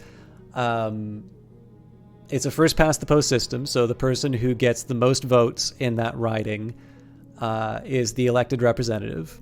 And most of the candidates, and especially the ones who get elected, are members of political parties. Now, in principle, a member of parliament can vote any way they want on a given bill, but unlike the United States, it is very uncommon for them to vote outside of party lines. And so, again, if a party has the majority of seats, it's known as a majority government and is generally a very strong government. It's one that is able to set the agenda, and it can do so without the approval or consultation with any other political parties. Then there are minority parliaments. So this is what the United Kingdom had until the most recent election. This is actually what Canada has had for the majority of time I've been able to vote. And Canada has now gone back into a minority parliament. But Lester B. Pearson was prime minister. He was prime minister for a while, never had a majority government. And yet this is a government that brought in the Canadian flag as we know it. The Canadian flag did not always look like the one we have right now. It was Lester Pearson's government that changed it. A bunch of social programs along the lines of like healthcare and school systems and whatnot. Very effective government. And again, this is the sort of one that I think today people would be talking about, these, horribly corrupt neoliberals who, only did these half measures. And yet in this particular case, I think it's a model of government that I quite admire, which is someone who is able to push forward what was definitely a liberal, as in the political party agenda, but did so in such a way that the other political parties that they were forced to work with were, they were okay kind of giving their assent to it. Not all minority party parliaments work that way, but yeah, I think it's a perfect example of how you know, we get to cast our vote whatever way we choose. You know, again, you are 100% entitled to say, I want a dictatorship of my tastes. But I definitely think, like, this is how I try to vote. I really do try as far as I can to try and pick someone who I think would, if given the opportunity, would sometimes vote against what I think my interests are in the name of sort of a greater vision for Canada. And I think one of the big disappointments about our election this time around was that there was lots of really focused policies, like lots of little boutique tax cuts and whatnot. But I'm not entirely sure I heard a lot of political parties talking about, you know, what does the country look like 5-10 years from now? And that, I think, is really what federal leaders should be talking about. Anyways, as you can see, Isofson, I don't care if people bring up politics because it gives me a chance to rant on my own. Power surge in the mech bay. You're inspecting a Shadowhawk, and while you're inspecting a Shadowhawk, an intense power surge ripples through the cavernous mech bay. From the top of the gantry ladder above you, Yang hollers at his mech techs as repair tools spark wildly. Cables and lifts spasm, and a barrel of something oily-looking inexplicably combusts. Scanning for a way to help, you find a master control panel. A massive emergency shutoff breaker beckons, as well as a number of individual power switches. Something labeled automated safety system blinks fitfully. So, pull the emergency shutoff or guess which individual system to shut down. Well, let's just do the emergency shutoff. So, resisting the urge to randomly turn off individual systems, you give the single emergency shutoff a decisive pull. The emergency breaker kicks in with an inaudible pop. Disquieting silence fills the mech bay. Yang casts a discerning eye over the Shadowhawk and the other mechs in the bay, and then calls to you. Sorry, boss, but our current projects are going to have to be in the shop longer than planned. So -1 tech point for 14 days. This won't matter a whole lot because I'm not bringing the spider to Learton, but worth keeping in mind for the trip back.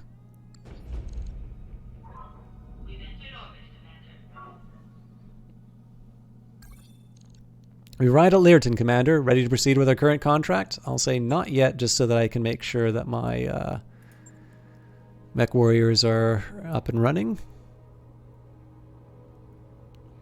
So I think I was going to give the tactics point to... Yes, to Beefeater. Ready for orders. All right, so we're ready to give Behemoth the extra guts. Mech warrior training complete. Orders? I guess I'm going down the piloting path for Decker. I don't remember deciding to do that, but Commander? Glitch is still going to have to wait on that. And I have not picked what I want Medusa's second ability to be, and it's time for me to pick now.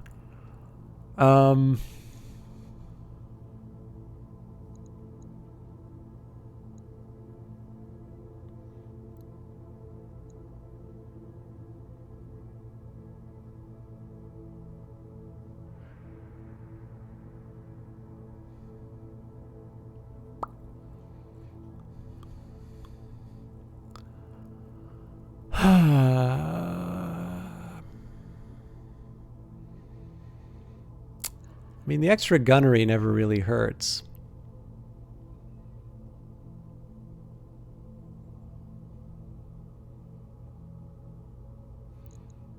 I've got 1, 2, 3 tactician, 2 gunnery, 2 guts.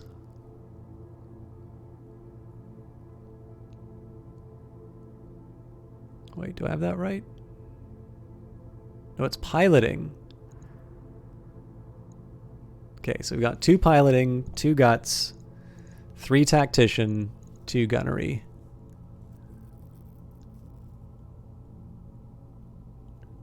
This would make Medusa basically Beefeater 2.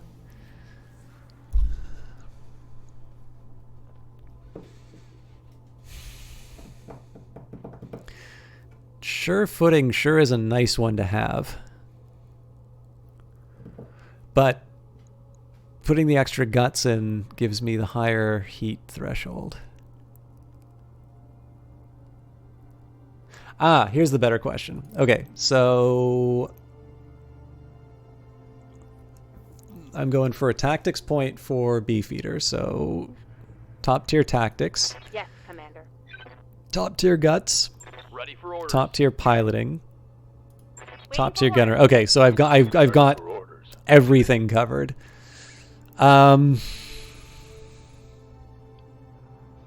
Sure footing sure is a nice bonus to have.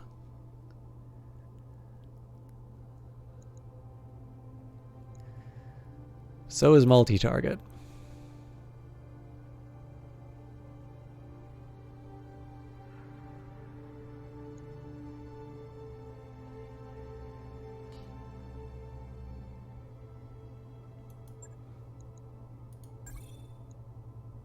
Training complete. There we go. Sorry, I probably havered on that a little too long. Kick off your shoes. Make yourself comfortable. I don't think I'll do that. I think I will get in my mech instead. Oh wow, there's a lot of stuff here. we'll never liberate Panzer at this rate. He does his own stunts, local pirate organization.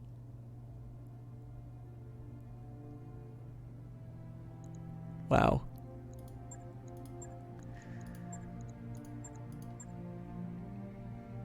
Okay, so incomplete intelligence was the one we were going to start with, but I actually might try and do some of these spare ones just for the extra cash before we go to Panzer. Again, Panzer is going to take 20 days, so as long as I don't have too much damage to my mechs, we should be in good shape. And in this case, we're going to put the Jenner away. We will add the Blackjack to the roster and replace Medusa with Beefeater. Beefeater is my character, so... the one drawback, of course, is that we're going to be moving more or less after everything. It's all 3 initiative, but again, it's a 2-skull. This is going to be the dress rehearsal for the next kind of story mission, so I'm actually quite okay with this loadout. And again, the Centurion's actually the lightest armored out of all of the mech. I was not expecting that. So that other, like that laser vomit Centurion might actually be a better fit for Decker.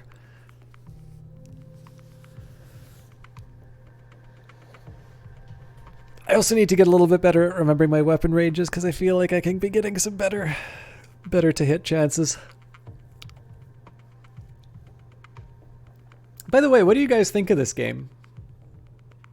This is definitely one of my favorites, and it's kind of neat. Some people were talking about how they didn't like the DLC for this, but there's something of a revealed preference here because as much as I enjoyed Battletech, and again, I was predisposed to like it because I was a Kickstarter backer, but I actually noticed that when I play Battletech now with the DLC, my sit down and the amount of time I play through a campaign or the frequency with which I come back to the game has gone up by quite a bit.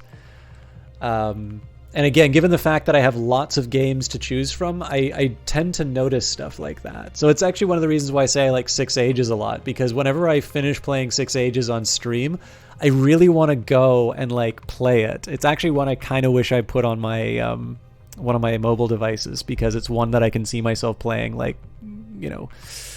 waiting for something. Although I try to read a book if I do that. Command interface initiated. All right. We're tasked with destroying several structures in the target medical warehouse facility. Move to the base and start wrecking the buildings.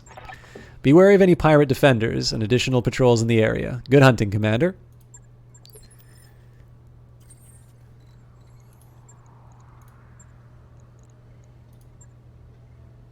Just wanted to make sure that... Just kind of hoping that I could get the... Sure. I was kind of hoping that I would be able to get the volume up a little bit, but... Okay. Again, if I can, every moment that Behemoth is in forested areas is a moment that I'm happy. Got it. And I think what I'm going to try here is I'm actually going to send Beefeater around the flanks and the Blackjack. Again, this is the target. Well, you know what? Let's get the Shadowhawk. Put him front and center.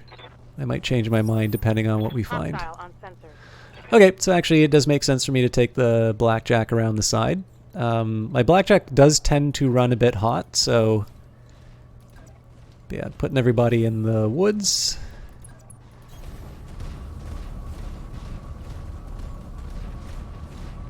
Very pretty.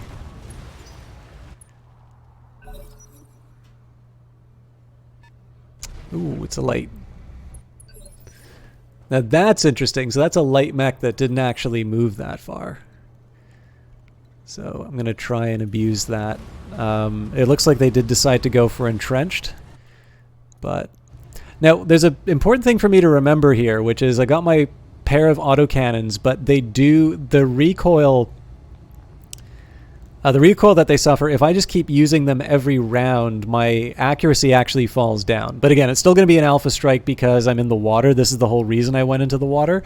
And given the fact that it didn't move very far, yes, they've got entrenched, so this isn't going to do as much damage as they can.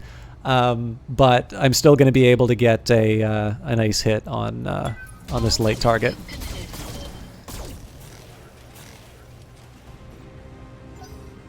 I like this song.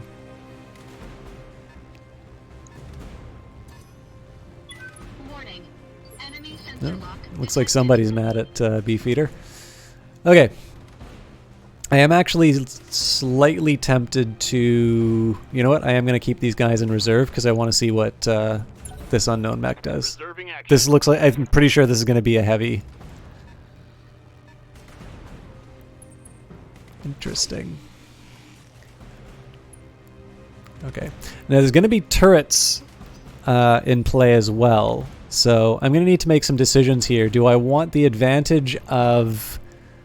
do I want the advantage of the forested cover and sort of standing and delivering?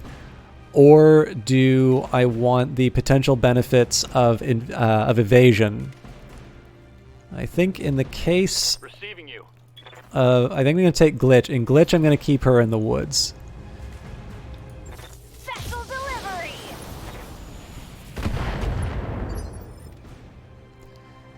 And What's up, then boss? Decker, I've kind of intended as a melee unit.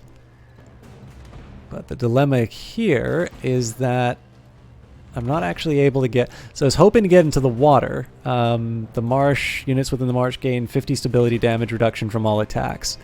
So in this case here, I'm actually going to... Confirmed.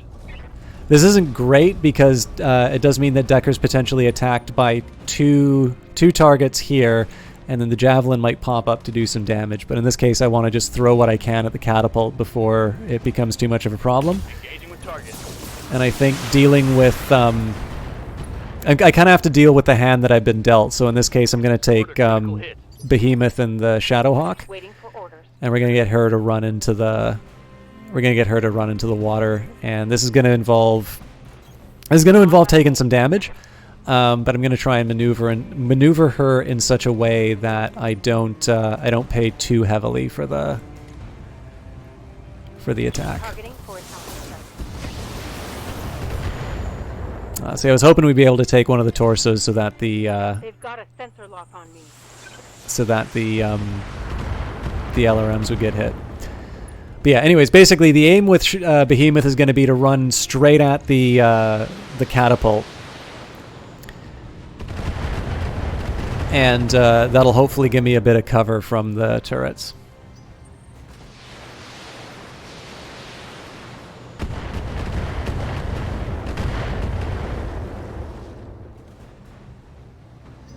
Let's go, let's go, let's go.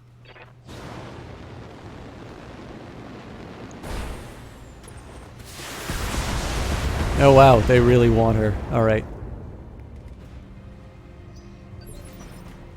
So I might need to make some choices here.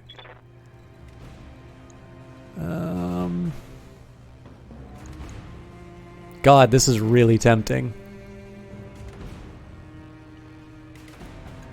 I'm going for it because I've got 3 other units that are going to be able to take out this catapult while I do it. This is just going to wipe out their... Critical attack. Yeah, that just wiped out their dodge, Hostile removed. and we were able to take out their center. Now again, I'll pay for this. They're gonna focus down the Shadowhawk. Oh wow, we're already got internal damage. I might need to use my jump jets to get out of here. That shot went internal. So what are we looking at here?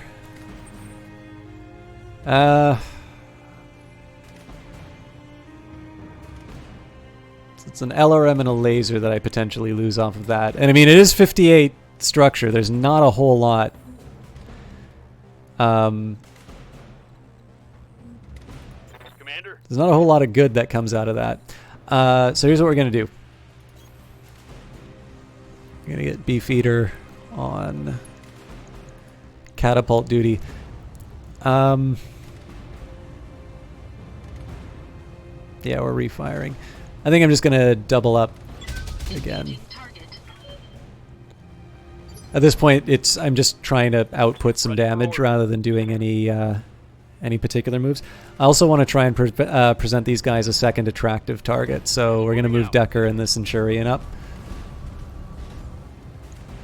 But the focus is going to be on the catapult.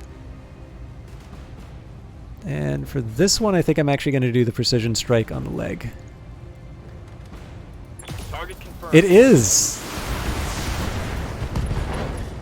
It's not the reason I named him that. That was a random one from the game that I decided to keep, but... What can I do for you?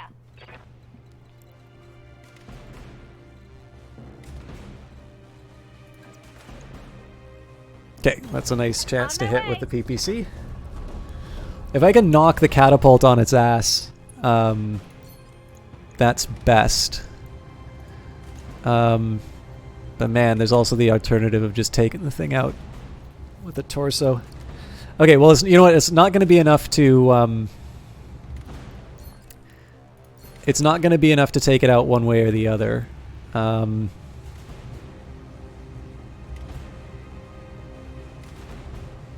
25, 75. Then we'd have the 66. Now, you know what? Let's just go straight for the center. Here we go.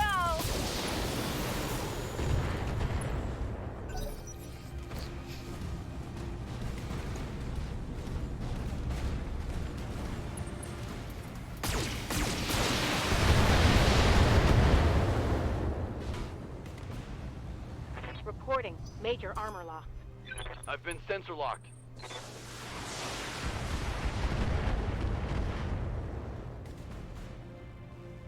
Losing armor. So I think I'm going to take Behemoth. I'm going to use the jump jets to go into the woods to the right here. Sort of depends on what the last batch of turrets do.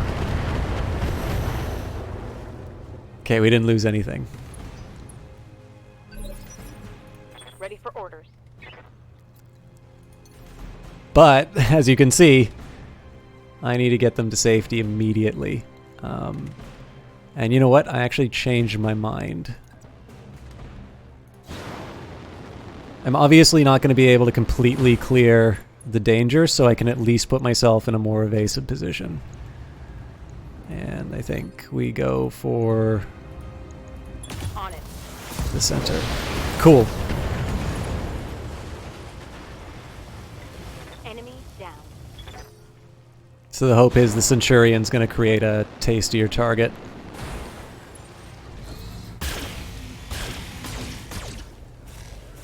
Alright. They now have structure exposed. But I believe they are going to be able to run... Yes, and I think this guy is actually in mud. So... this isn't ideal. I would normally want to go into the water, but I also don't want my back turned to the turrets. Roger that.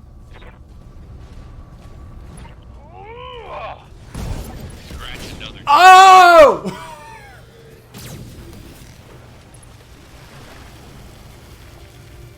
Enemy down.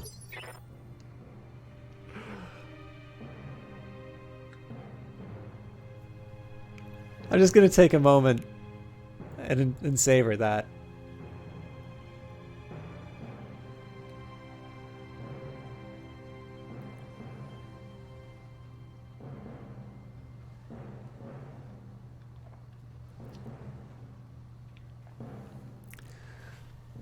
Eyes of Sin says a bartender you follow on YouTube swears by Ford's gen and used it when he made his version of Pangalactic Gargle Blaster. First of all, I didn't know that you'd read The Hitchhiker's Guide to the Galaxy. That is wonderful, and one of the many reasons why I like you, the Eyes of Sin. And two, whenever I have Fords, I just can't stop swearing. I've actually never had Fords, so.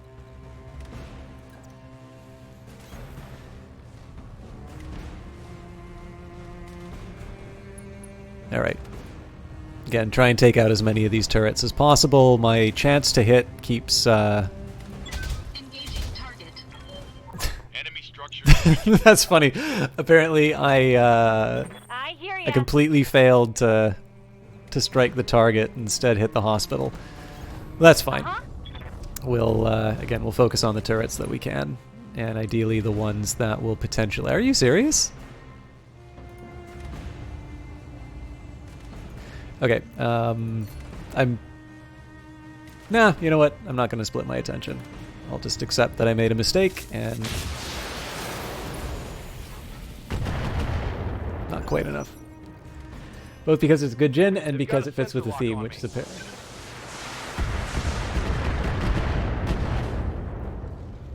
I wasn't... Oh yeah, Ford of course, yeah, no, that completely makes sense that Ford is, And yeah, you've read some of the series, but you have yet to finish. Yeah, the one I haven't read is Mostly Harmless, the last one. But I really, I actually really like the series. I became a lot more extroverted once I read about Zaphod Beeblebrox. I used to be very quiet and reserved. Acknowledged. And then I found out about Zaphod, and I was fascinated by the fact that there was this person who, you know, could behave in such an arrogant way and still have people. I wonder if I just messed with the video settings. Because I seem to remember the reflections being a lot more apparent. Maybe it was the angle. Yeah, no, those are all where they should be.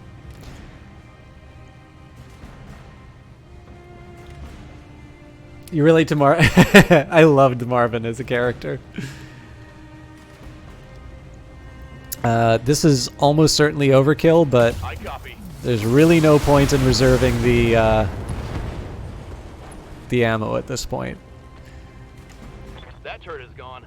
Every missile I reserve is probably going to be structural damage that I have to repair, so... I do, however, want to be careful in terms of where I'm targeting things.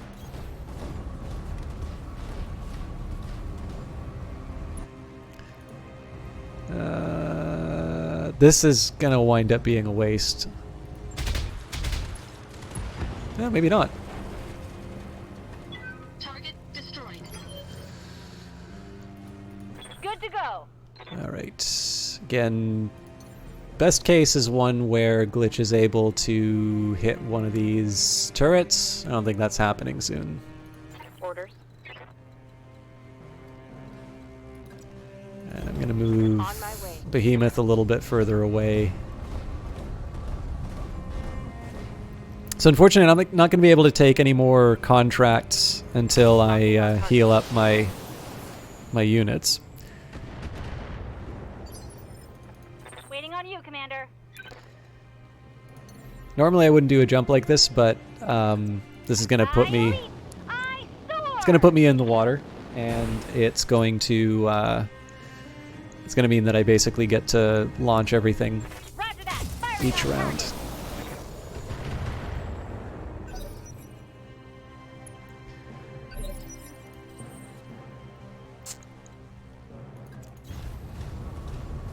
I thought for a second that was an enemy mech, and I'm like, oh, I just screwed myself.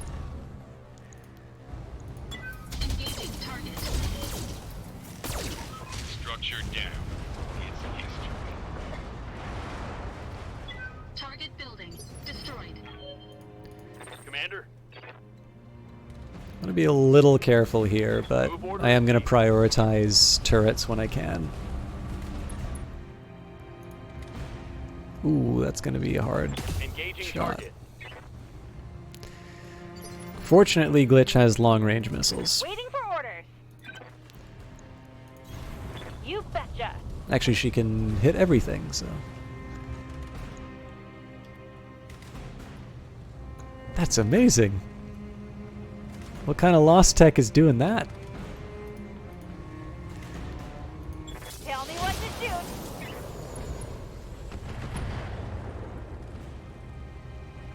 Gotcha. Waiting for orders. Again, this is pretty much just walking between forested areas, but Shadowhawk's looking a little grim, so... Firing on target.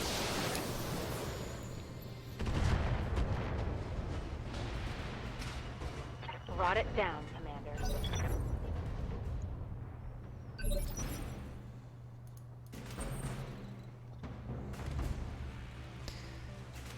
Okay, my preference would be not to stand in the mud if I can avoid it. I don't think a single, like, missile turret is going to be enough to knock me off, but Engaging target. you never know. Good to go. It's also entirely possible that this mission will be done as soon as I destroy that last weakened building, but I just really want to show off my skill. Roger. Reporting. You showed that mountain who was who was Boss Decker. Waiting on you, Commander. Okay, let's see if we can get glitched. Don't need to tell me twice.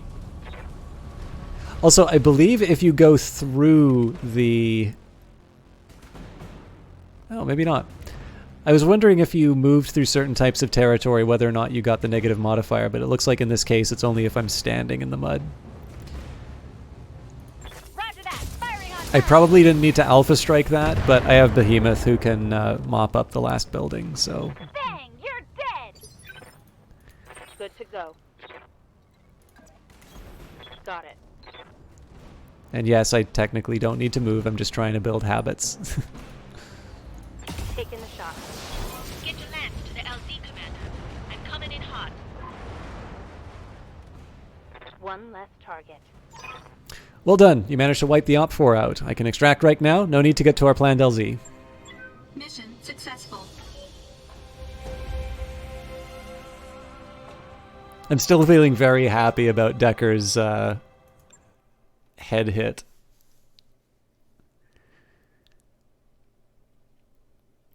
So the one drawback on this one was there was too much structural damage. Oh, cool. So we got a payment bonus because of the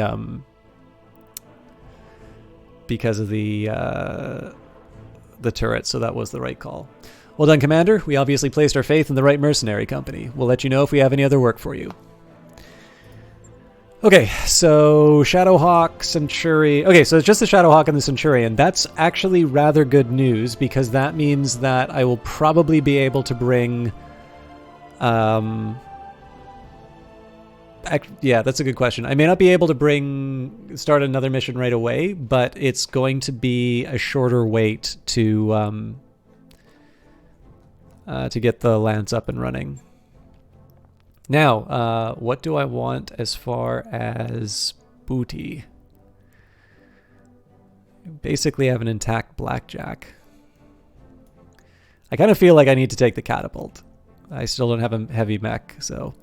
the Catapult C1. Just like its namesake, it's good at lobbing large numbers of missiles over terrain without fear of return fire. Surprisingly, it's also not too shabby at closer ranges in a pinch. Blackjack. Fire support. With the BJ-1DB, the Federated Suns have revised the Blackjack into a dedicated fire support mech. The 1DB's 2 large lasers can burn through heavily armored targets at long range without sacrificing a medium mech's maneuverability. The alternative would be the Javelin, which is light. The JVN-10N is maneuverable recon mech with 2 SRM-6 to discourage pursuit. The SRMs give it a strong alpha strike at short range, but the Javelin's light armor means that it's better used to support hand-to-hand brawlers than to be one itself. You know what? Let's go for the Blackjack and hope that we get more. We got another Blackjack bit, 2 large lasers, a bunch of missiles. Okay, not a bad haul. This is definitely one of the ones where I was wishing I put my scrap up, but you can't anticipate what the mechs you're going to be facing will be, so. It feels like I've fought fewer mechs than we actually did, but we got very lucky on some of those rolls, so Okay, so financial report in 3 days. It's very unlikely we're actually gonna have anything online, but so 4 days for repairing the Shadowhawk. 1 day for the Centurion though, so let's prioritize accordingly. So I need at least 1 mech repaired. Oh, actually, Blackjack, Vindicator, Jenner, and Centurion. That is not a terrible lance to bring into battle. Let's take a look at what contracts we have available. So ideally, we're looking at something with a 1 skull or lower. Man, Apple News is blowing up today.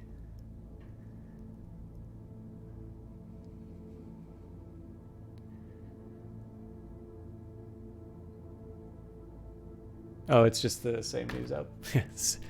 There's only one news story, just multiple outlets. Okay. So we've got Escaping Spy. We've been scouting the Learton system for weeks, looking for a pirate spy who took something that didn't belong to them. Recent intelligence has revealed a possible location. We can't possibly chase every lead with our thin resources. We need you to look into this long shot. If you find the spy, destroy them. Clean out the mercs. So this is the local pirate organization. We're currently trying to engage in long-term operations in the system, which runs counter to local government interests. They've hired a well-regarded mercenary outfit to engage the local pirate organization operatives on the planet's surface, and the mercenaries have sent a single well-armed lance. We'd like you to counter that lance by intercepting and destroying it. So I don't like fighting other mercenaries, but that's the nature of the business. I mean, the pay isn't outstanding compared to the other... Oh no, actually it is my best... It would be my best paying single skull option. We could say he does his own stunts. Commander, the planetary government has arranged for a Holovid celebrity to visit Learton in hopes of rallying the morale of the local citizens. This is an opportunity for pirate psyops to instead make them understand how dangerous the region really is. Deploy your lance, find the target, and eliminate him. Destroy his bodyguards if you feel so inclined. So have you seen the local government Holovid show Mercenaries? Yes, we are being asked to kill its star, Brock Armstrong. He knows his way around a mech, and we'll have 2 full lances. 2 full lances?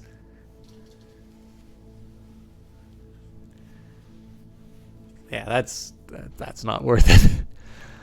We can do Letter of Marque. Local government citizens here have been suffering at the hands of a local band of brigands, remnants from a Campallan battalion that saw action in the Third Succession War. With no prospects or funds, they become common criminals. You are to eliminate them down to the last mech and vehicle. I've never done a assassination mission, so let's try that, especially because I have a feeling this is where my light mechs are probably going to shine. So we've been scouring the Learton system for weeks, hoping for before I do that though, let's see if I can upgrade anybody. I believe I was going for the Master Tactician for my guy. So Confirmed, Commander. Ready for orders. Good to go. Waiting for orders. Waiting for orders. all right, no other improvements.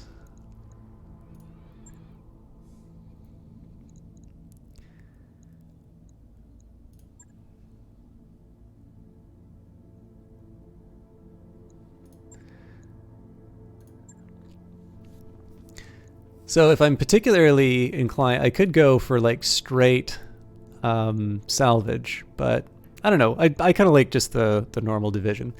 Marina Liao, the Capellan Confederation. There are a few mercenaries House Liao trusts with tasks like this, Commander. Make certain our faith is not misplaced. We can both profit from this. The other thing I could do would be knock down the payment in favor of getting reputation with the Capellan Confederation, but I'm not entirely sure that I want to be on, you know, in the good graces of a house yet. I still need to restore House Arano, so. Okay. Decker goes into the Jenner. Behemoth goes into the Centurion. I wish it were different. Actually, do I want to do that? Yeah, I kind of have to. Obviously, I want the advantage of bulwark. The only thing here is that the Centurion is fairly lightly armored. But, I mean, that was a choice I made, so. And I'm not taking Glitch out of her Vindicator. That's not a smart move.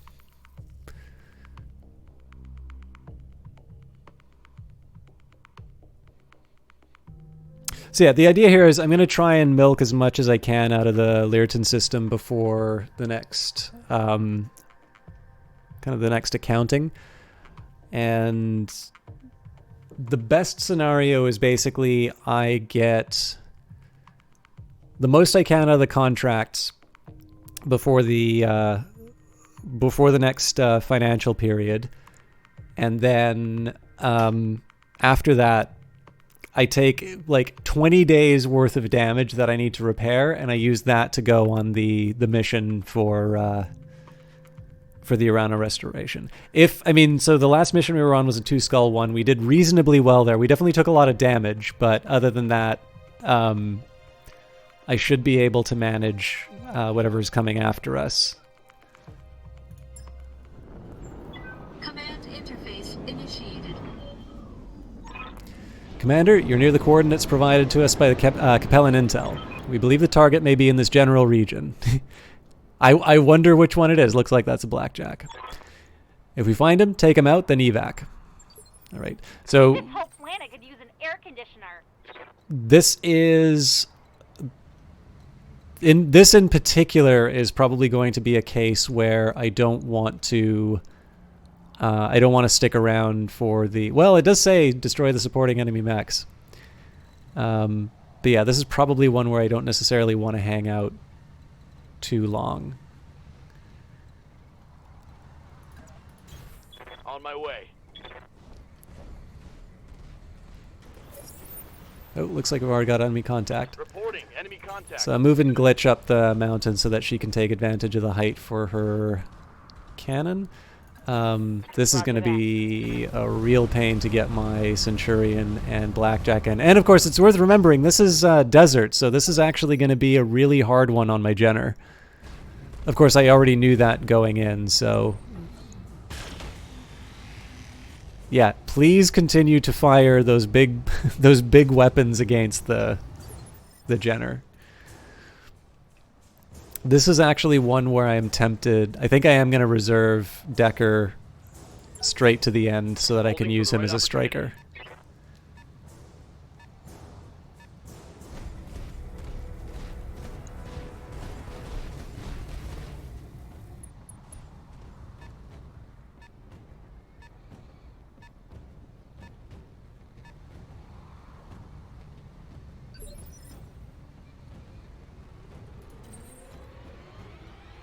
Okay, so I can get Beefeater into the fight, and I can get him into the water, so this will be good. Again, I'm not going to be able to fire the lasers, so the water isn't as important, but anything I can do to put some hurt on the lights.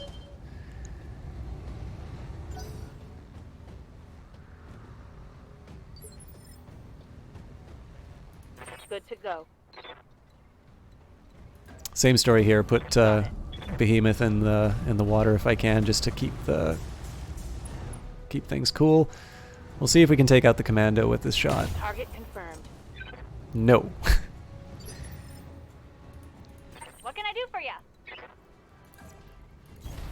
Moving out.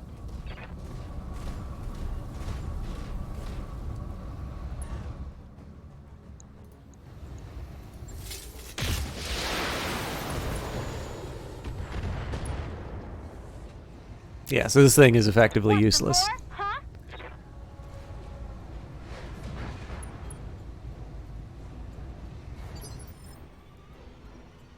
So there's less of a reason for me to keep Decker in reserve here, but I am going to just because their movement is so high.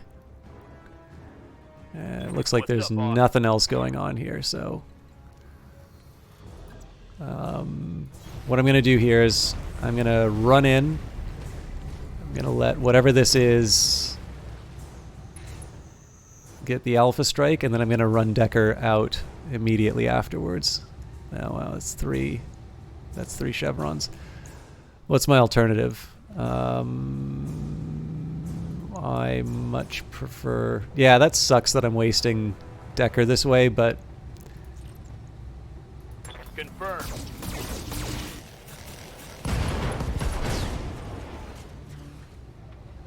Target eliminated. Okay, let's go.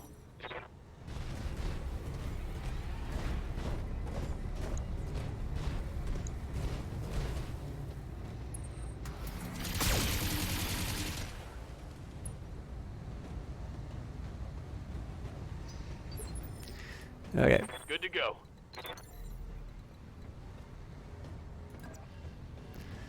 So this is going to be a nice sneaky maneuver to get. I've changed my mind a little bit in terms of the move. This is going to let me get an alpha strike off on another target while still keeping my evasion up. Roger.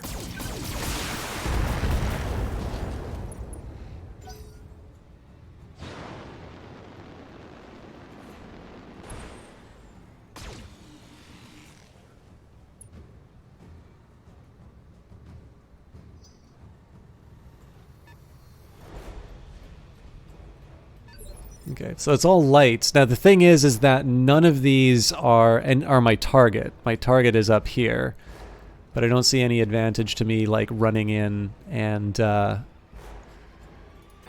hear ya. taking unnecessary damage from behind. I read you, Commander. Moving out. I'm not crazy about using glitch in this case because, of course, there's a reasonable number of chevrons on all of these guys. But in this case here, I got to make the most of the situation that I've got. So in this case, we'll just. She's a decent shot. It's 50-50 on most of this. Yeah. It's a shame, but it is what it is. Stand still when I'm attacking you. Yeah, that's probably the target. What's up, boss?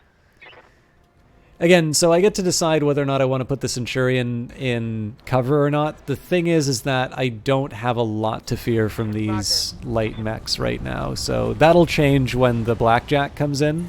But for now, I'm going to take advantage of the... See, I really wanted to go after that Javelin, but the fact that I get so many more hits, even though they're like not very good chances to hit. Engaging target. Well, even though they're not good chances to hit, that is still a very, very handsome amount of damage. Let's see if Beefeater can continue on in the same spirit. I could be using jump jets to get a slightly better position here, but I think I'll wait for the Blackjack to come in. They're going to be going over some rough territory, so if I can get some nice AC shots, that will be very welcome. I don't think I'm going to waste on a precision strike here. I think we'll do it the old-fashioned way. Oh yeah, that guy is not going to have a good day.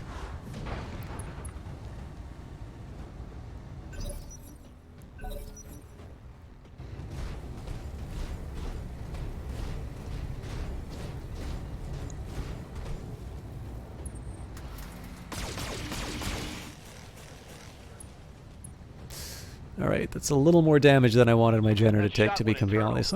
Waiting for orders.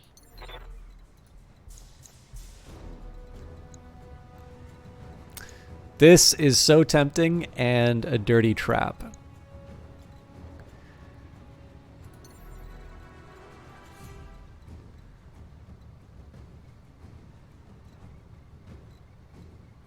was hoping I'd be able to get a shot on the... Yeah. And trying to get my chevrons and also make sure that I don't suffer too much damage. Or sorry, I'm still able to do some damage.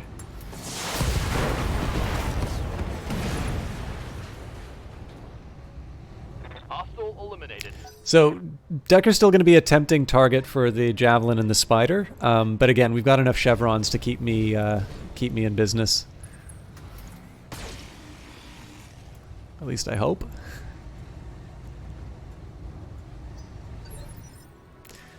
Waiting for So orders. let's see what Glitch can do. I mean, neither of these are very exciting given the fact that they've got some movement chevrons, but Roger that. I can't wait forever to get this all done, so we'll deal the damage that we can. There's And more where that came from. Yes, Commander. Behemoth doesn't have jump jets, so I'm gonna get her to move up. In this case, I'm still gonna keep her in the woods, though.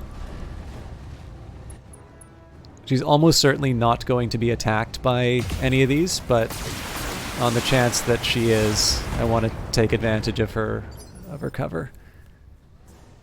That guy is deliciously close to falling, but probably not enough for me to see the end of it. But I am going to get Beefeater in the fight.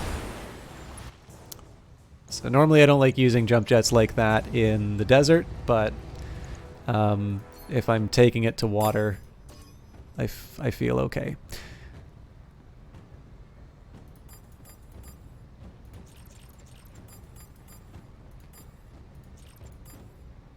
Okay, lasers for the spider and ACs for the javelin. The ACs are really just so that I can try and knock the javelin down. Engaging multiple targets. Oh, did we ever.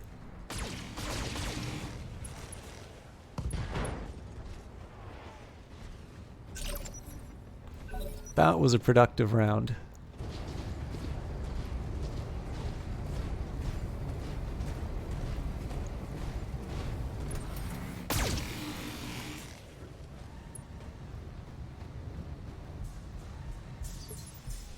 Okay, so I gotta get Decker in to deliver some hurt on the guy on the ground. Again, this is gonna leave him a bit exposed to the blackjack if it shows up. Copy that.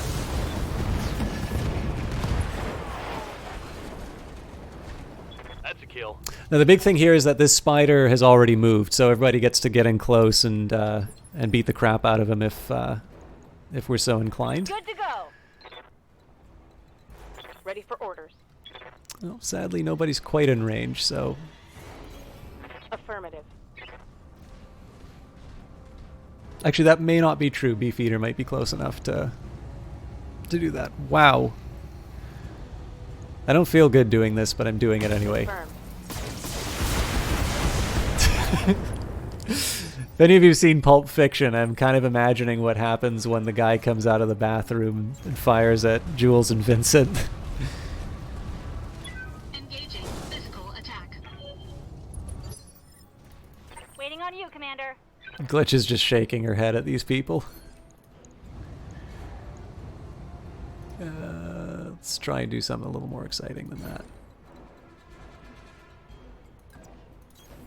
You betcha.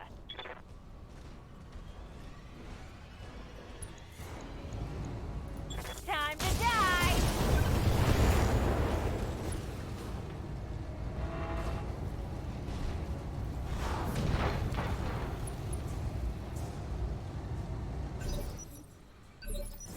Okay, so I'm going to want to take some opportunities to cool down. So we'll start with a reserve for Decker. Ooh, that wasn't smart because the spider gets to stand up now.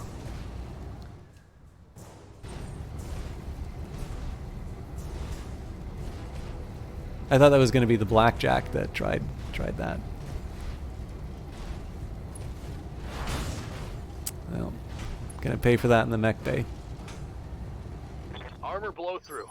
Internal damage. Receiving you. Okay, well, sadly, Behemoth is not close enough to be able to deal with that, so Moving out. we'll at least get her into the water to cool down. I'm pretty sure we don't need to Alpha Strike this one, but... Acknowledge. So maybe I'm wrong. Okay. Target eliminated. Again, part of this is just heat conservation. So... Moving out. Okay, that's a little inconvenient because I need to find a good spot for Glitch. The best spot for Glitch would be one that lets me cool her down. Got it. Move order received.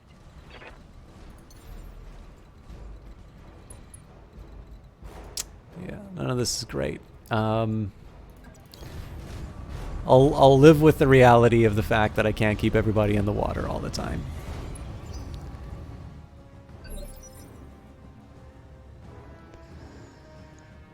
Okay, Standing by. this is a really good opportunity on this blackjack. I want to try... Oh, God, yeah, this is dangerous as hell, but... Firing jump jet. The fact that I'm going to be able to do a rear strike with an SRM while he's on rocky ground is just too good of an opportunity to pass up. Target locked. Our primary target is taking damage. Okay, and he didn't go after Decker, so that's good. Well, it looks like the Centurion already went internal. Reporting internal damage. I might have to reevaluate how I'm using the Centurion because it seems that it doesn't take a whole lot to do damage to it. Okay, so he's got one chevron right now, so let's start by dealing with that. God, it'd be great if I could just get a little bit further to the side for the rear attack. But in this case, we'll spread out and give him something to think about. Actually, you know what?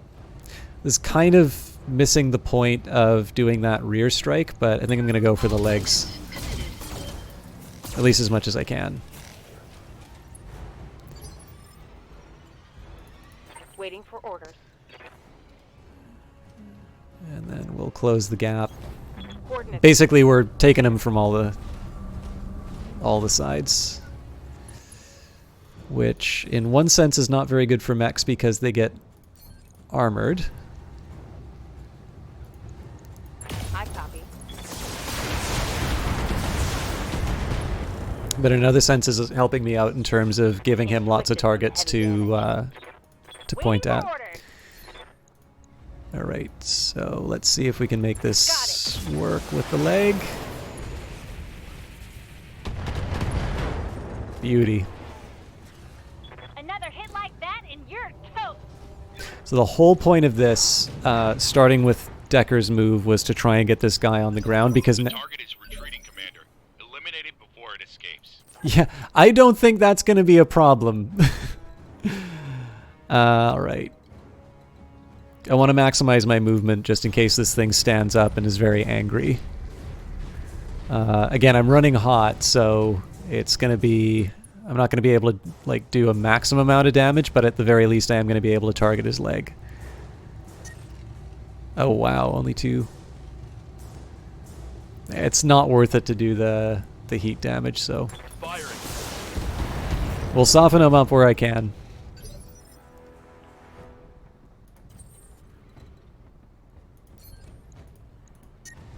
Yeah, all these alpha strikes are coming back to bite me, so... But the nice thing here, again, it's because it's on the ground, we get the Good to go. we get the targeted attacks. So I'm just trying to go for the other leg. Special delivery.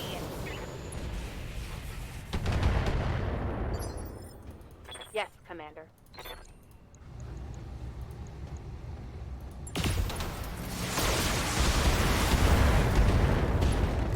Wow, that was not enough to seal the deal. That I is think I hit something big. shocking. Anyways, he can run. It won't really matter because we'll just take out his leg.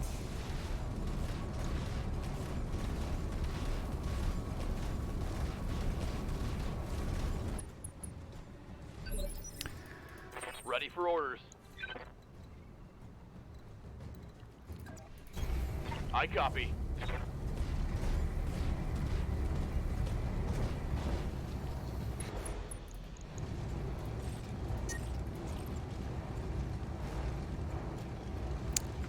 I don't really have that much resolve left, so this one I'm just going to leave to the old-fashioned shots. There we go. Mech destroy. Commander, the area's been cleared. Darius has given me the green light to land immediately. Hold position. Mission successful. I'm surprised the forest isn't on fire with the Jenner in there.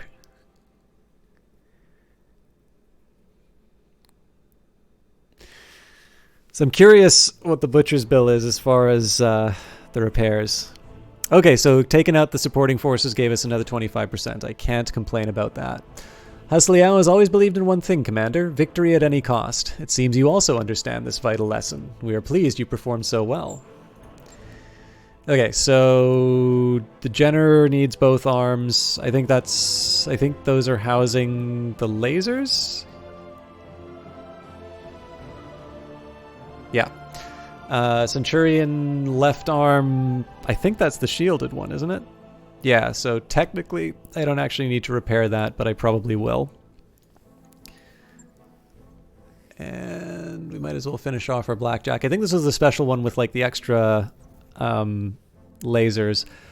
It's like, it's kind of tempting to take these light mech parts just for completion, but the thing is I don't really need another Locust.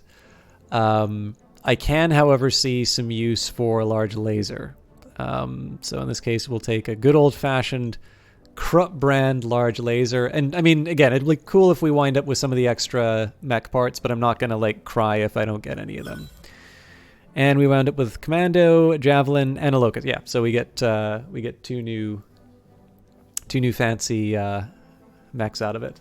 That's the same one, Sungif. Marvin the Paranoid Android.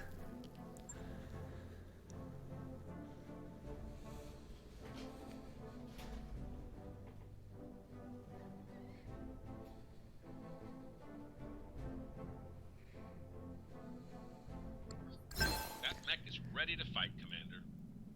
2 large lasers at 45 tons. That's the pitch for the BJ-1DB. Out of the box, this mech lays down fantastic firepower at long range and can keep it going for long engagements. That mech you asked for is cleared for fighting. And the basic Locust 1V has one advantage: speed. It's not meant to put up much of a fight, but it'd be hard-pressed to find a mech that goes further and is harder to hit. Unless, of course, you get a sensor lock on it. So I am really tempted to see what this can do. The thing is, I'm just not sure I want... I mean, I technically don't need 2 lights in the lineup, and I probably prefer having the Spider around more than the Jenner. But for now, I'm just going to take the Blackjack and send it to storage. And then the Locust, same story. This one in particular, I don't see much use for, unless that... I'm pretty sure these 2 are for machine guns, but...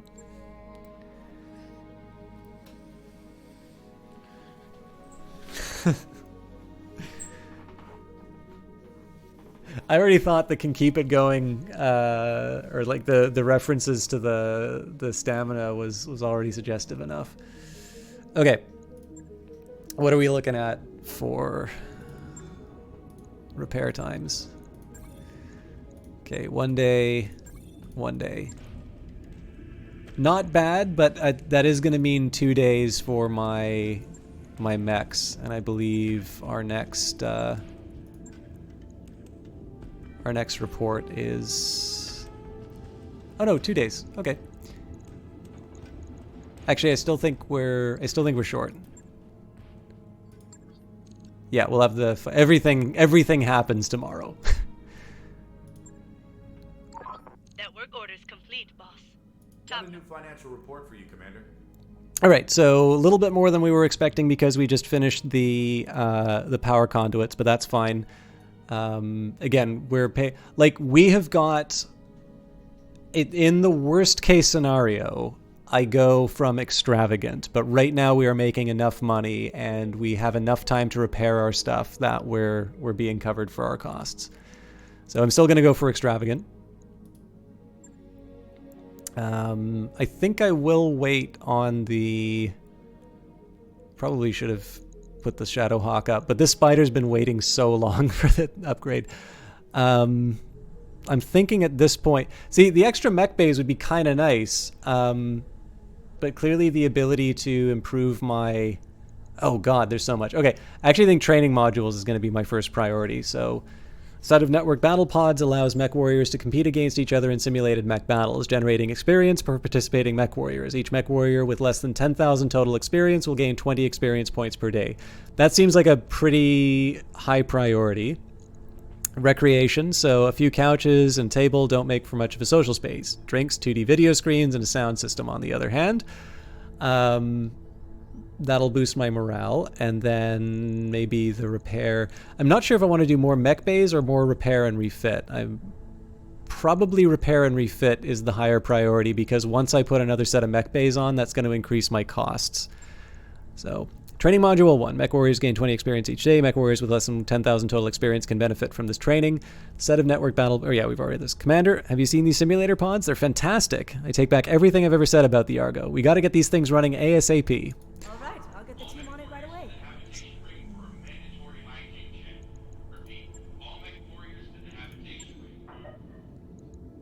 So we have a lance for our next mission. Kick off your shoes. Make yourself comfortable. Ideally, it's something light because, again, we only have a light mech with us, not the full complement, but I think I'll avoid the pirate missions if I can. But letter of the mark. The local government citizens here have been suffering at the hands of a local band of brigands, remnants from the Capellan battalion that saw action in the Third Succession War. With no prospects or funds, they become common criminals. You are to eliminate them down to the last mech and vehicle. I've heard you're a competent mercenary. We've been having some trouble lately, and if you could resolve it for us, we'll ensure you're well paid. If not, so be it. So this is 247-200. I'm actually, sorry, I need to grab my pen. I want to make sure that I'm covering my budget. What I'd like to do here is generate enough C-bills to cover the monthly costs before we go to our next story mission, which means we probably won't do that tonight. But so I need 52. Actually, I'm going to have more upgrades, so I'm going to need more than 52,920, but that's my starting position. I could lower the salvage for a little extra, but I think I'll take the 1.7. Again, you never know what you're going to run into, so again, especially on these desert missions, I kind of feel like the Jenner and the Centurion are not the best to be bringing here. Centurion just because of the armor's too light, the Jenner because it runs too hot, but I don't really have a lot of options right now, so we'll work with what we've got. I should also, before I leave Learton, take a look at the store to see if there's any like high quality gear, but I don't want to spend too much money because, again, the thing is, I haven't actually been generating that much profit. We've been getting scrap. We've been covering the upgrades to the Argo, but in terms of the actual money that we're making, compared to what we're putting into it, our return is quite low. And again, that's by design. Essentially, I'm plunging it all back into the company. And at the moment, like, stocking the shelves with gear is sort of the name of the game. But I need to be a little careful in terms of going nuts in terms of what I want for, or like in terms of what I'm spending, because like, I just need one bad fight to put me on a pretty devastating financial path, so. Alright, Commander, we can expect to face experienced pilots and elderly mechs and vehicles, but be careful. There could be more of these bandits on than the planetary government is letting on. Command interface initiated. Enemies detected in the area, Commander. Move forward and clear them out. Remind these bandits what disciplined mech warriors can do. Alright, so if I can, I'd prefer to use the roads as much as possible. And also avoid using jump jets where I can.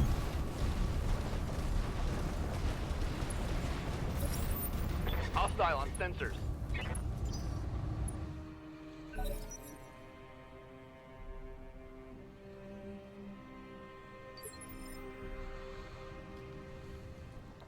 Orders? Okay. This is not ideal. Decker's going to be really far ahead, but Heading out. as long as I can kind of peel rubber. Ooh.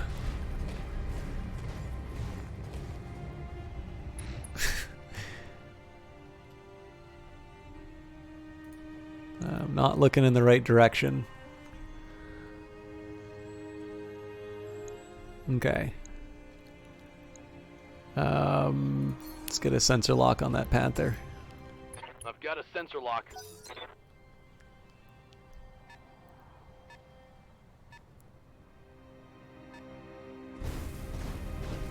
So the good news is these are all lights.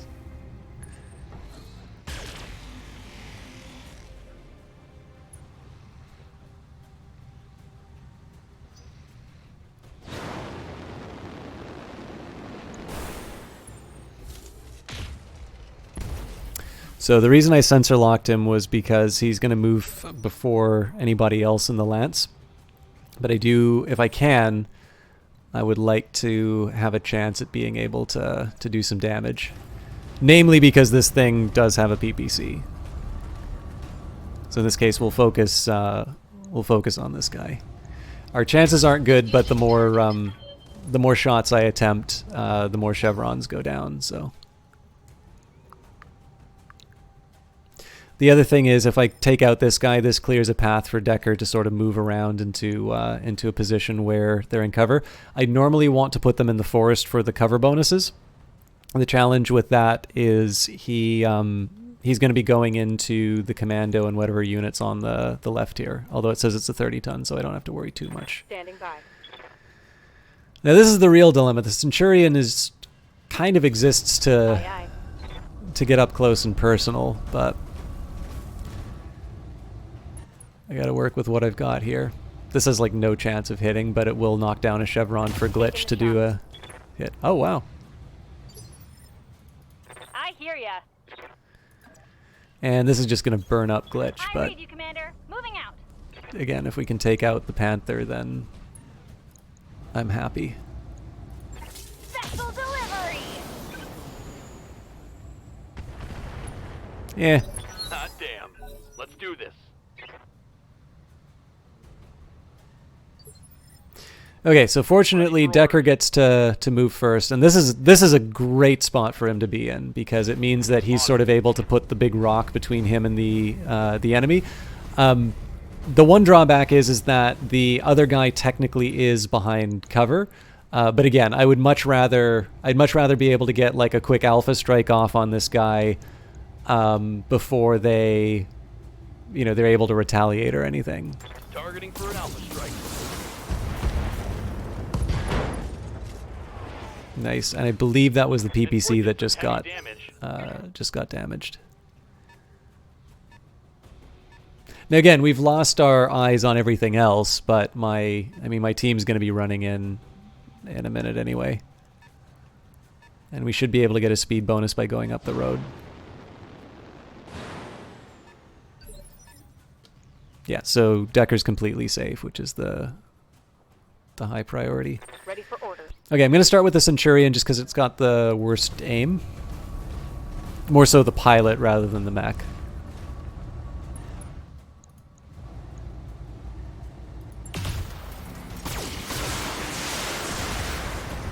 The Alpha Strike is more just due to the low chance to hit.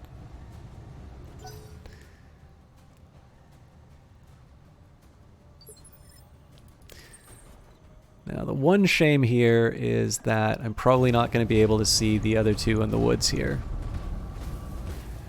But with a bit of luck, let's see if Beefeater can finish the job. I probably shouldn't Alpha Strike that, but... And less for a scrap reason and more just the fact that that Blackjack's going to have a lot of heat on it now. Alright, now this is just going to be a straight up pain. Let's get... Yeah, I'm just going to get Glitch to run. She's in a reasonably well-armored mech. I'm not crazy about how close she is, but what I might be able to do, depending how clever they think they are, I might actually just get the Vindicator to run in and do physical attacks. Okay, so I'm not going to take the bait on that. I'm actually going to get Decker to go out and around and run after the bad guys. Want to be careful about this, so I don't want to give them a clean shot. Aye, aye. So again, this is going to be a little bit more about getting chevrons off of the opponent. Well, actually, no, they're going to move before Decker anyway, so maybe I should have held him back.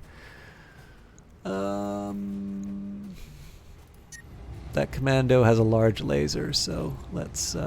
Target confirmed.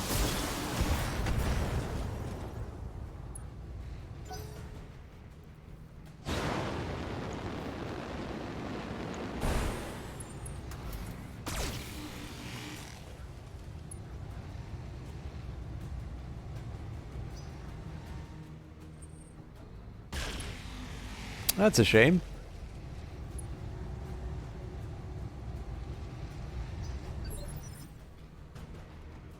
Receiving you. Move order received. So I'm going to prioritize the commando on this one just because he's hasn't moved, and that large laser is going to be a liability.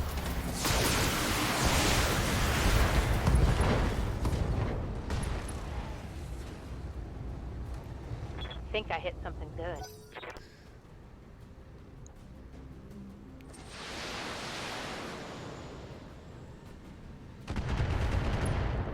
Okay, that's got to be like a... Trebuchet I don't think would have that small of an armament.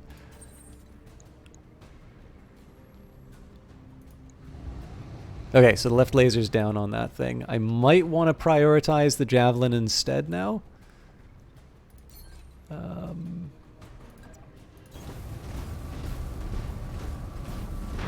I'm curious what my chances are here. Yeah, let's go for it. All weapons committed. Waiting on you, Commander. Oh, this is too good of a chance to pass up. Don't need to tell me twice. Ah!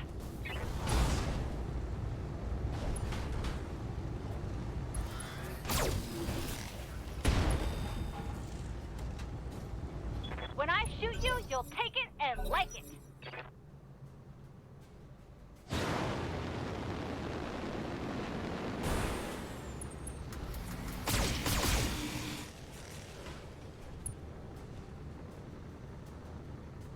Damage minimal. Okay, so the big question here is what do I do with Decker? I think in this case I'm actually going to charge Decker in. Location confirmed. This should give me a move bonus. It allows me to do a physical attack, so get the cooling down. As it is, it took out the commando, but it also leaves him in cover. So I don't think I could ask for a better move for the Jenner on this one.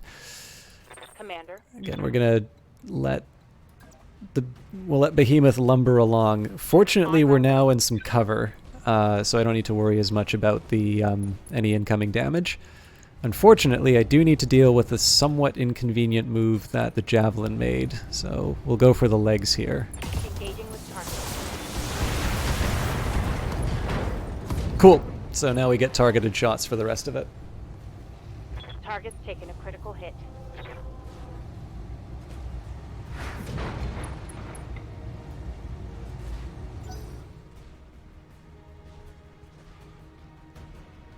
The Jenner's actually going to be able to move before this guy, but the big question is whether or not I'm going to be able to do anything meaningful against the other target.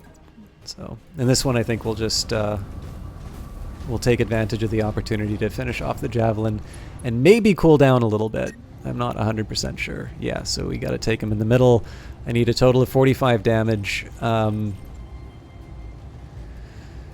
I'm not so confident. I'm going to add one medium laser just for security.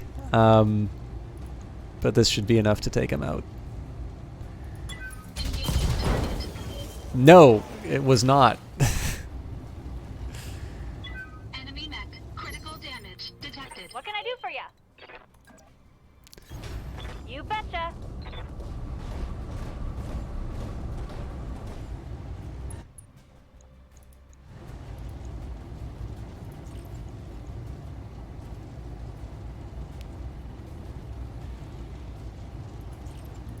Yeah, we'll just throw everything. So it wasn't necessary in that case, but I can never win on those. Should have run when you had the chance. we should be in good shape with the reinforce. I'm surprised that it's just one mech. That was only a javelin? Cool.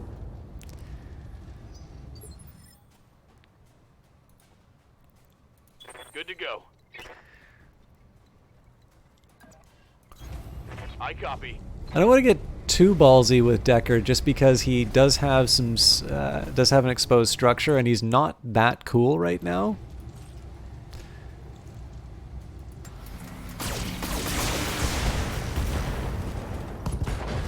Okay, it paid off. Oh, but there is a buddy, so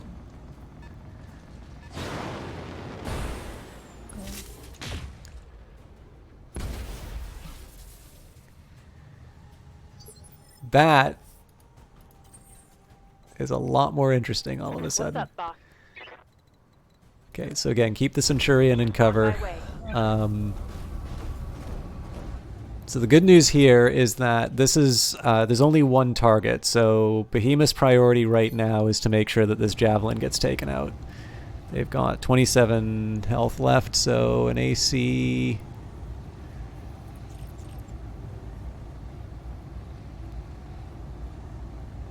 And then if I took these all down...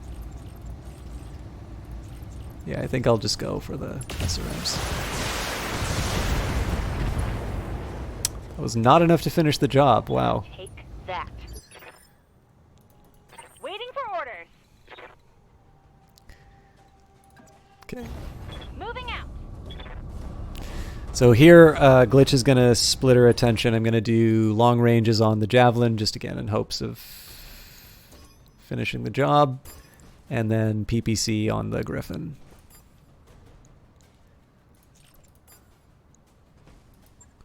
Got it. Cool.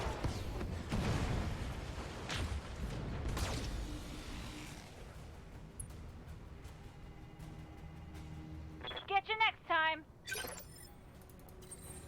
And then Beefeater is one of my better gunners. Now they're running hot, but we'll knock down a few chevrons and see where that leaves us.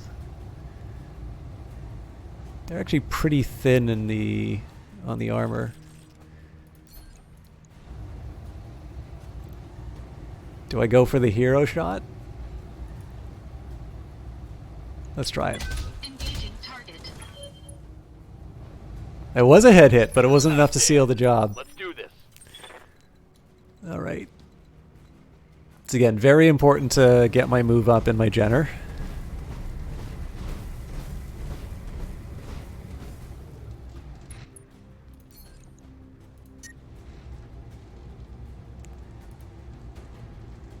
Can we do the magic again? Firing on target.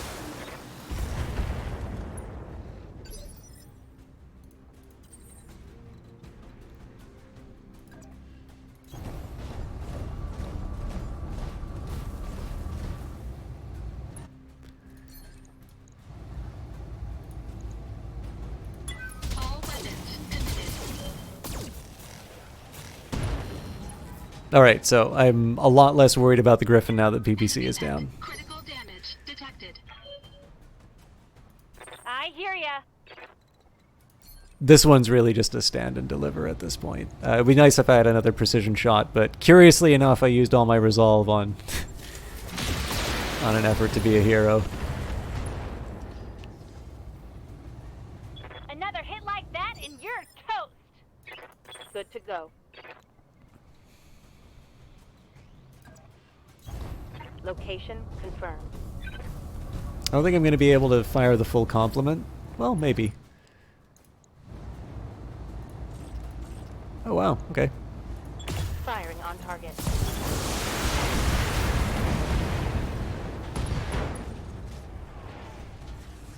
One less target. Good job, Commander. The people can get back to their lives again. Mission successful. Cool. So let's see what it costs us in terms of repairs.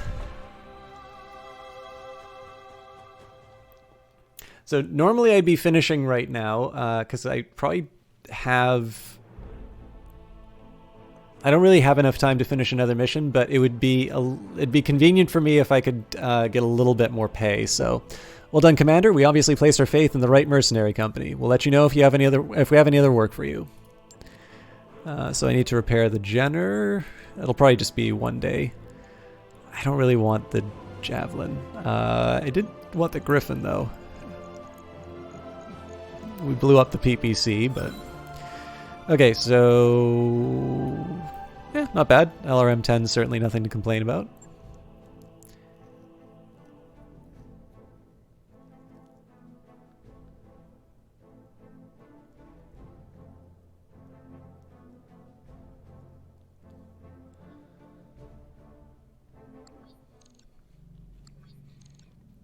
Okay.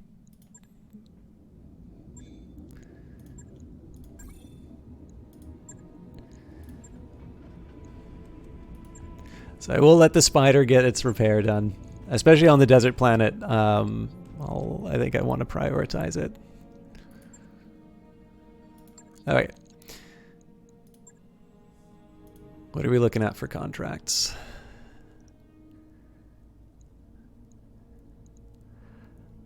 I mean, to a certain extent, not really anything.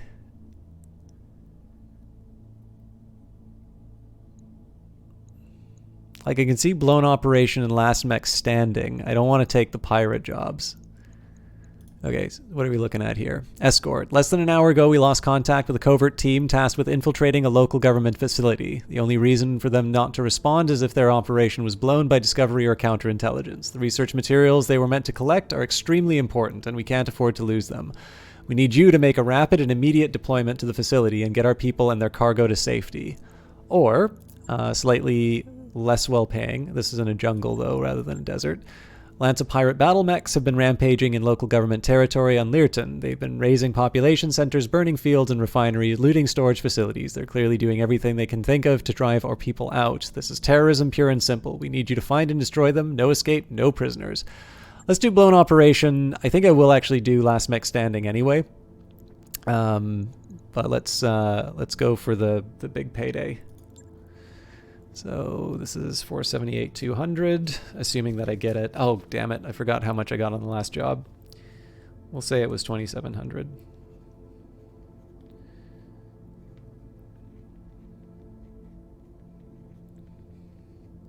So assuming I didn't grossly overestimate the last job, this will cover me for the month. There are few mercenaries House Liao trusts with a task like this, Commander. Make certain our faith is not misplaced, and we can both profit from this. So in this case, Decker will go back to his good old spider. Hopefully I remember how to pilot this thing. And let's see whether or not I made a terrible mistake doing the escort mission.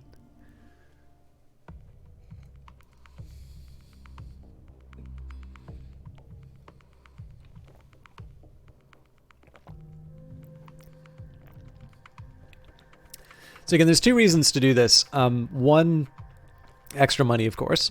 And two, it's just kind of using every piece of the buffalo. If I can, I want to try and get what I can out of the location I'm in before I go on a long journey. Obviously, I don't want to take damage, but if I can get some repairs done on my way to one of the main story missions, that's kind of the best.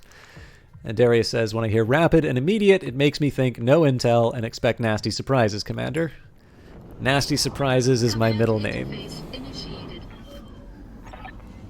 Mercenary Force. You are entering a restricted local government area. Withdraw or you'll be fired upon. Yeah, they weren't surprised to see us. This sounds like a blown operation to me. Agreed, Commander. Once you've dealt with the response force, you'll find our employer's people here at this facility. Try not to get any of them shot or stepped on. Good luck. This whole planet could use an air conditioner. Alright, well, we know what to do. Just On it. move everybody up and hope for the best. Uh-huh. On my way. I've got something. This is a really good looking map. I didn't think of sunset, but this is really... I like the way this looks.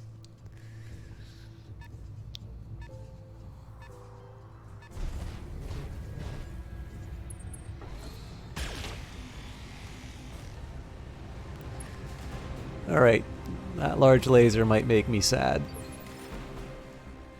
I'm gonna reserve Decker. I want to see what the next light mech does.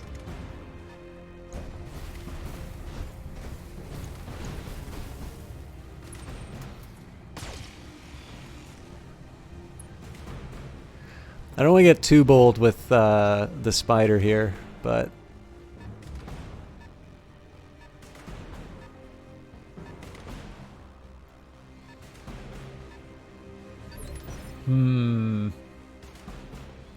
Good to go.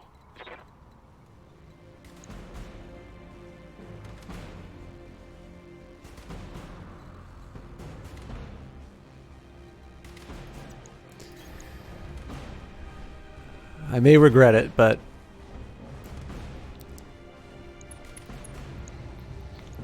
Giving him everything I've got.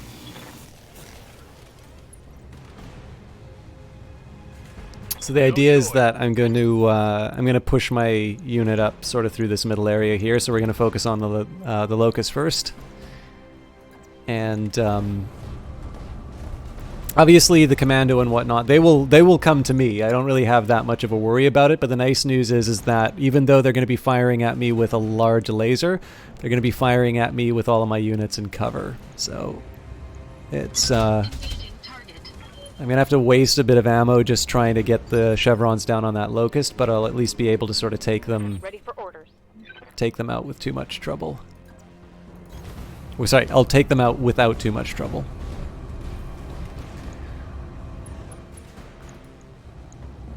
Engaging. Failed to connect. I hear ya. And then of course Glitch has got the big guns. I'm also kind of leaving her as a bit of bait for the commando, but this is just because she's going to be behind cover, and then on top of that, she's in the most heavily armored mech. Vessel delivery. So that locust is now in a world of trouble.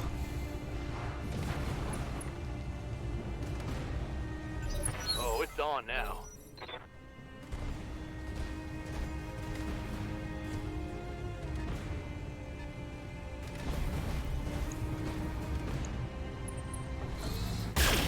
Wow, they want Decker bad.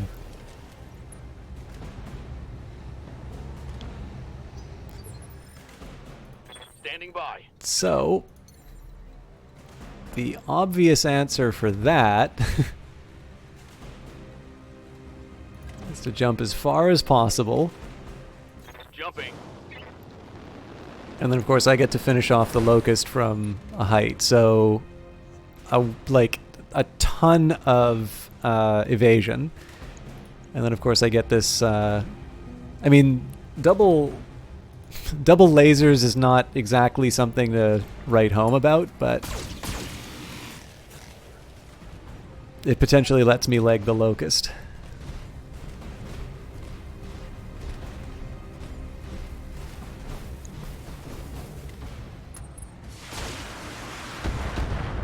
Yeah, and as you can see here, the Vindicator was bait, didn't really take that much damage, but it does mean that I'm going to be able to get a shot off on the locust with one of my more serious mechs.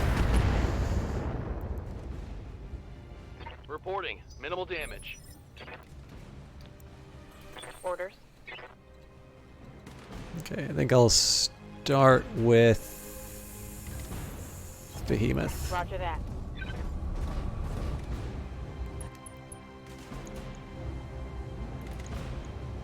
I copy.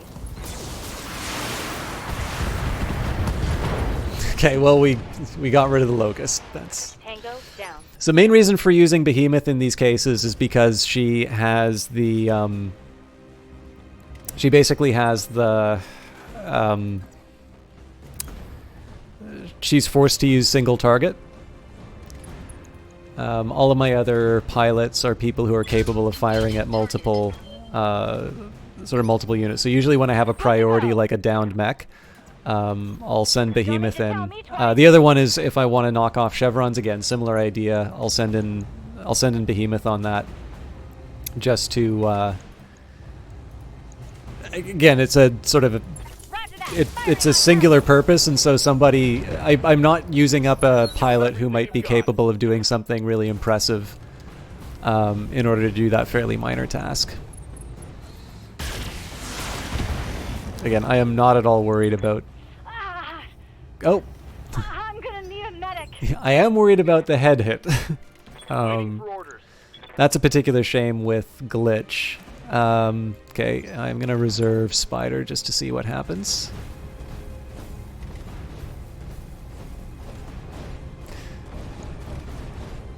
The ideal is that Spider will jump down and get a shot from behind. Yeah, normal circumstances I wouldn't be worried about Glitch taking a hit like that. Waiting for orders. Okay, regrettably, Behemoth is not close enough to deliver her patented fisticuffs.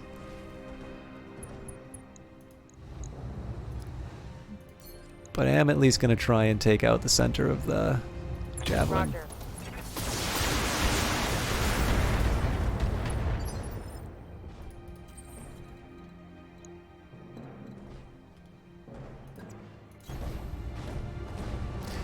This will be one where I use Beefeater's sort of multiple targets.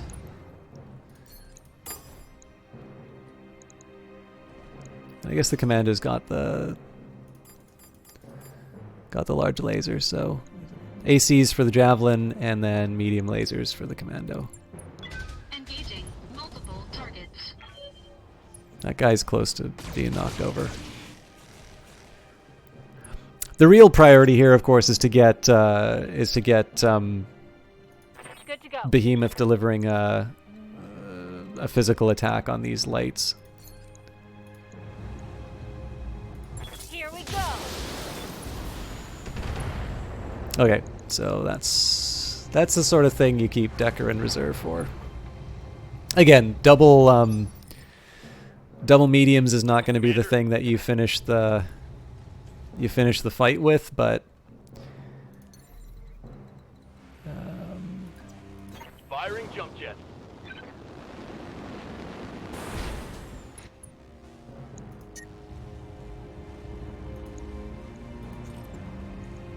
Firing. that is a shame.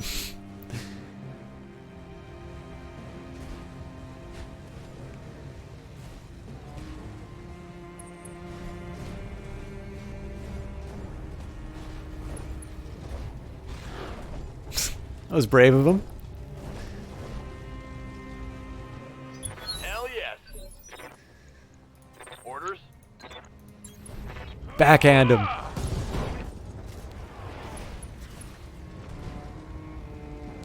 Scored a critical hit.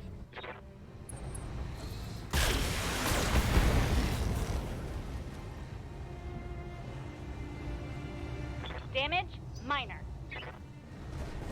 So again, save for the head hit on Glitch, she's doing exactly what she needs to, because of course now this commando is standing and firing his large laser rather than... Wait a minute, does that cancel all the evasion chevrons if there's a physical attack? That's cool. Reporting. Major armor loss. Okay, Standing anyways, Behemoth is finally able to do the thing I've wanted her to do this whole Copy time. that. Unfortunately, the mountain's in the way.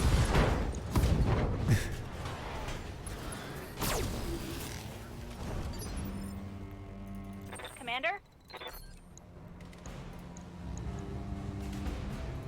Interesting.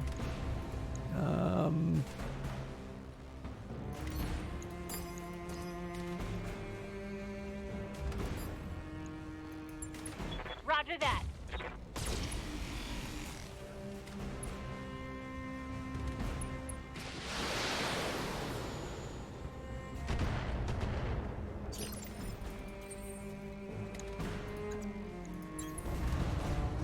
Normally I'd like to have Beefeater hitting that hitting that javelin, but in this case I want to... Oh wait, my spider... Okay, I thought my spider was in some serious trouble there. Let's Receiving get you. Decker to... he's a bit of a sitting duck. Nope, we're standing and fighting the javelin. Ooh. That's a miss.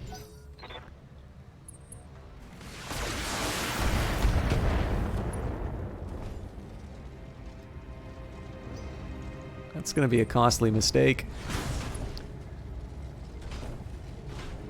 The commando might actually be enough to do some serious... Oh no, the commando's already run, so... Receiving you. Got it.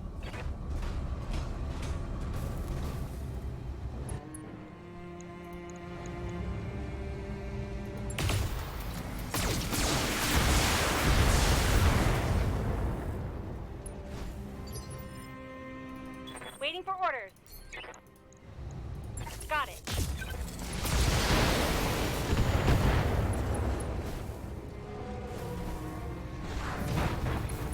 This is mostly, as long as he spends the turn getting up, I'm happy. But at this point, I need to make sure that Decker doesn't get taken out by the other guys.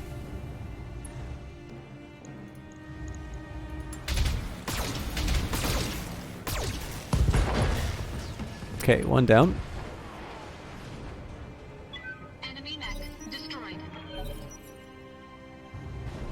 Oh, but the Locust gets to moves first. Oh no, but it's going after the Blackjack, so. So the Centurion gets to do what it does best. Orders. Moving to position. So no point in securing the facility until we've dealt with the blockade. Target confirmed. How do you miss? Also, I should have turned on both lasers, but that's another. Failed to connect.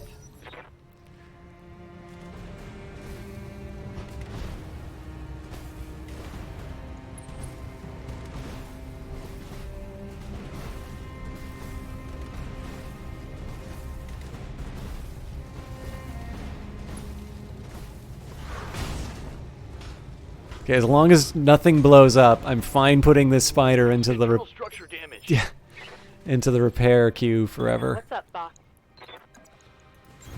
Heading out. Glorious.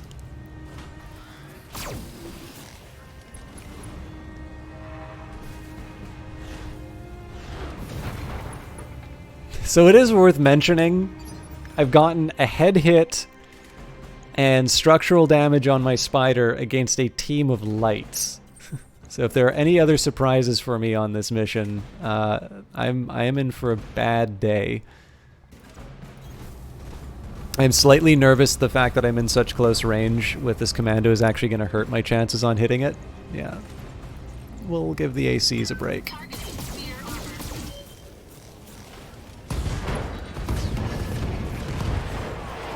Enemy mech destroyed. Good to go. Affirmative.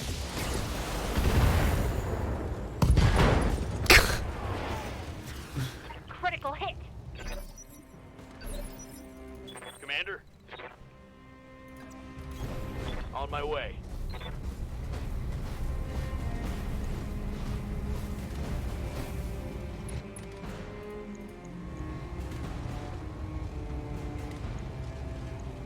Still only fire the one laser. Still not enough.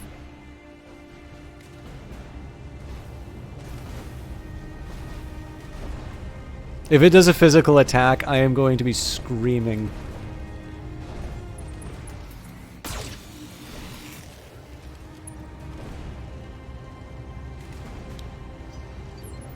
All right. Yes, Commander.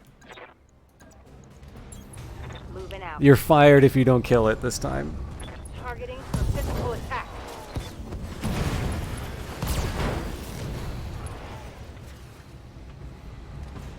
Target neutralized.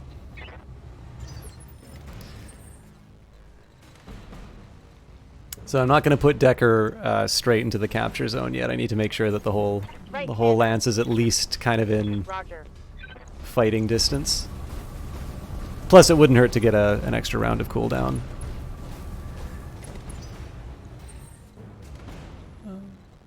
Waiting for orders. On my way. It is mildly tempting to actually get Glitch up onto one of these cliff faces, but I don't think it actually tells us where the exit is. Hey, Dodge Viper, have you seen Battletech before? It's a wonderful game if you haven't. On my way. Oh, do I have to put? I might have to put everybody inside the capture zone. Nope, we're good. Shit, we're glad to see you folks. Gunshots. I was worried about it. Sorry, I should have been a little more emotive with gunshots. I was worried to have to walk home. We have the LZ marked for you. Is your team ready to move? Everyone who's left, we're mounting up now. Let's move, people. Darius, Commander, I am seeing a lot of new mech signatures out there. Looks like someone kicked a beehive.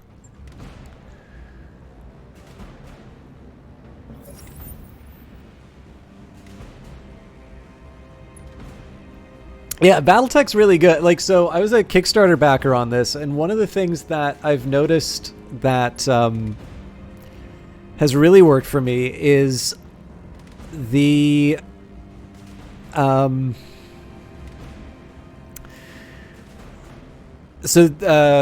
Paradox and Hairbrain gave me a copy of the Heavy Metal DLC, which is the most recent one to come out for promotional purposes. But again, I Kickstarter backed the base game, and then I bought sort of the new, the most recent sort of DLC. On the move. Flashpoints and Urban Warfare, and what I've sort of noticed is that while I've always liked BattleTech, the amount of time that I'm spending on it, and then the number of times I kind of come back to it, has definitely gone up with the extra content. So I'm not really able to parse out what each individual DLC provides. I can definitely say that this game has definitely gotten better as time goes by, which is, I suppose, the best you could hope for. All right, I don't like my opportunities here. I think I'm going to do what I said before. We'll take the jump jet, and it's not a clean shot, but it is a shot.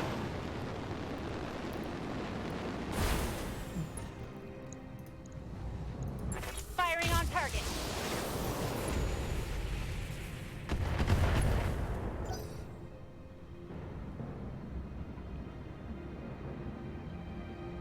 Could you maybe not run into the new mechs?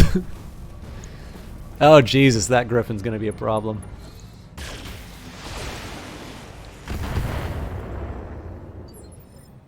Am I enjoying the holiday season? Haven't done too much about the holiday season, to be completely honest, but that is not a knock to the holiday season. What about you? Do you have any special plans? Have you been doing anything? I'm probably more inclined to go after the Griffin at this point. Locking on. Damn it. Yeah, this is going to be tough. My lance is too far away from the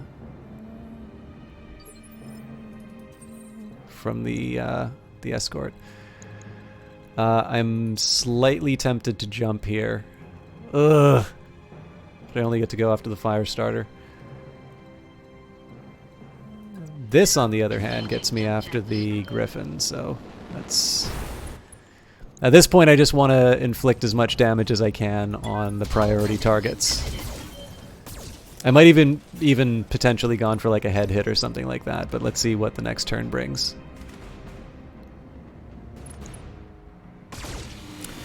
Yep, Mad Laughter. Shadowrun return. So Hairbrain Scheme's actually founded by Jordan Weissman, who was responsible for FASA, which originally made Shadowrun and Battletech. So it's sort of these properties coming home. I believe they needed to license both back from Microsoft, though.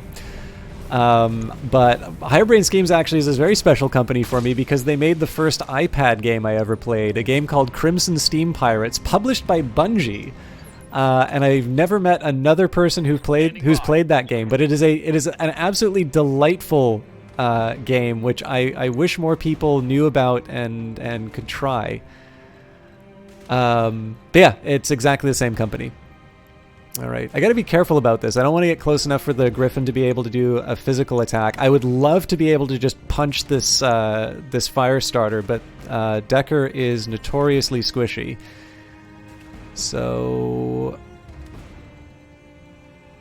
I will leap through the air and try to... Again, part of this jump is going to be about getting a bunch of evasion chevrons.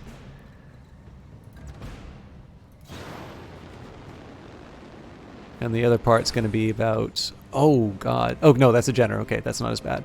Then the other part's about trying to do some damage to a fire starter. Now, regrettably... Oh, actually, I might be able to hit him in the leg. Nope, wrong leg. And they're not a good enough tactician to make it worthwhile. So let's just do a good old-fashioned laser vomit on the fire starter.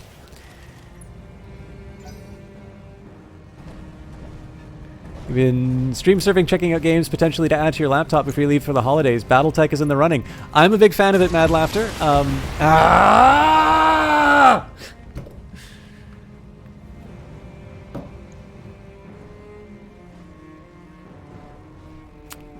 It's so frustrating that they go running straight into the other mechs. Again, it does need to be mentioned that I was given a key for this specifically for promotional purposes for heavy metal. So I have every incentive in the world to say what a wonderful game this is, but I also wouldn't be playing it if I wasn't interested. I will say I have an older laptop, so I noticed that I can't play it on like full settings and have it in its, its full glory. But I mean, the tech specs they're on the website. Like, you're probably going to be better informed in terms of whether or not your laptop can run it. Some people have complained that the game is a little slow. I am not entirely sure that's not exactly the criticism I would make of the game. Because the thing is like, this is it's a very faithful translation of the board game, which does not mean that it's a direct transposition. Like, it's not the rules slapped onto a PC environment so much as it's it kind of keeps the spirit of the board game in the video game packaging. If that distinction means anything at all, I might just be saying nonsense at this point. But I don't know. I like the fact that you need to do things like manage heat. You manage a mercenary company.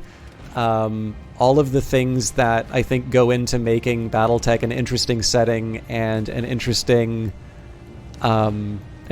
board game are present in it. And I also really like... So, I don't know if you've ever played Battletech as the board game or that, but one really big thing about the hobby was all of the books that came out of it. So, like, in terms of Battletech, you can get there's the role-playing game, there's the tabletop... there's a tabletop... There's a board game, tabletop role-playing game. There's, of course, first-person shooters like MechWarrior Online, MechWarrior 5.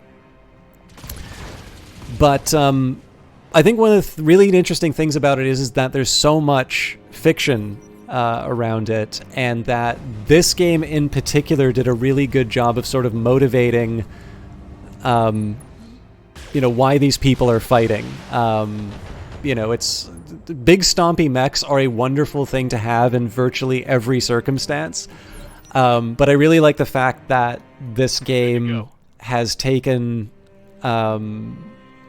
it's taken the view that the fiction and the setting is not just, it's not just a cool excuse to have big machines fighting each other. There's a neat little story behind it, and it does a good job of introducing you to the setting. So. It's definitely a very good game for fans of the Battletech setting, but I just think it's a good game in general. Although, incidentally, I mean, there's kind of everything for it, Sungif, but you can call it whatever you want, really. I will say, though, Mad Laughter, if you mentioned Shadowrun, have you played Shadowrun Dragonfall? Because if you haven't, that is like a top recommendation for stuff for your laptop. The same company, but like Dragonfall is incredible if you've not played it.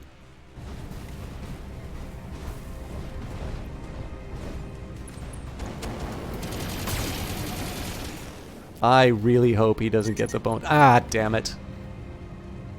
Internals, watch my heat. I'm taking damage. I might have to just jump him out and not fire.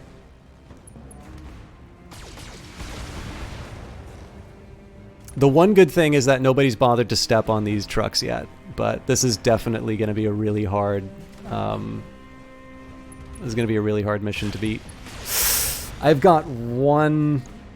Oh god, one left in the escort. Okay, Yes, I need Behemoth to start dropping bodies. Let's go after the fire starter.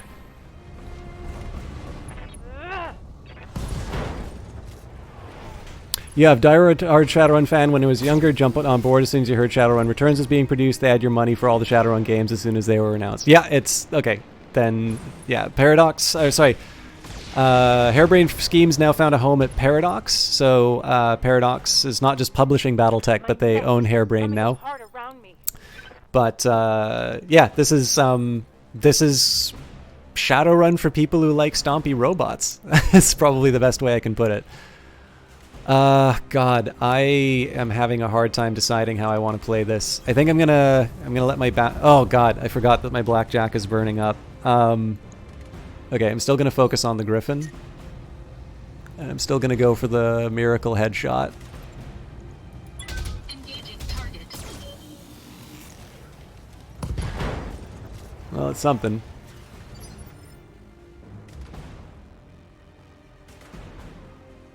Good to go.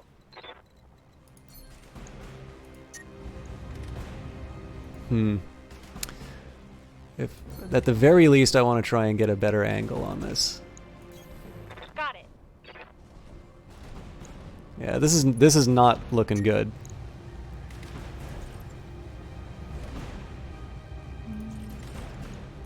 Roger that.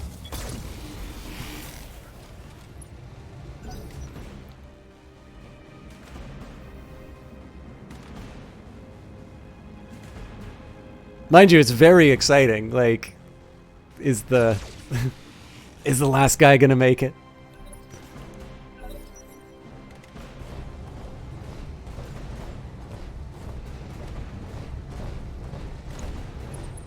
Oh, Spider's screwed.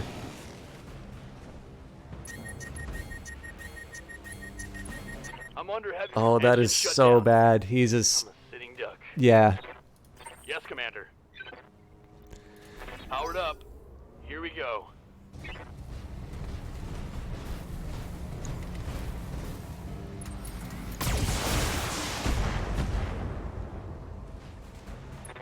Commander, I'm wounded. Well, I wanted some damage to repair. Oh, I'm hit.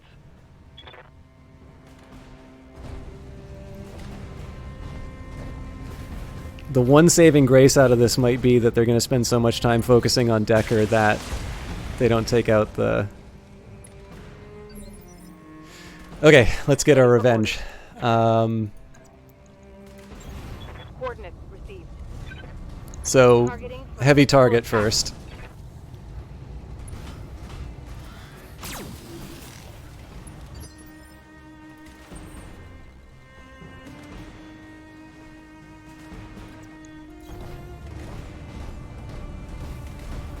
Again, everybody's burning up, and that fire starter is just licking its chops for my main mech.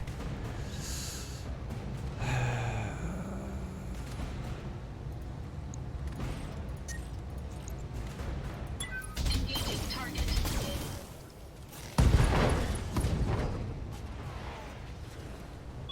Enemy mech. Critical damage detected. Commander?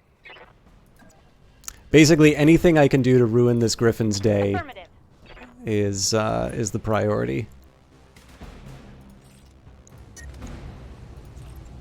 So one of the reasons I'm using LRMs in this case is because they'll do a little bit more kinetic damage to it.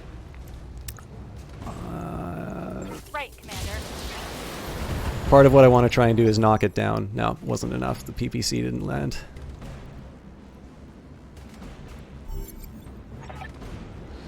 Hey boss, I'm seeing more contacts. Whatever these guys stole, it must be important. Oh my god. Package will be on its way soon. Oh, this is a nightmare.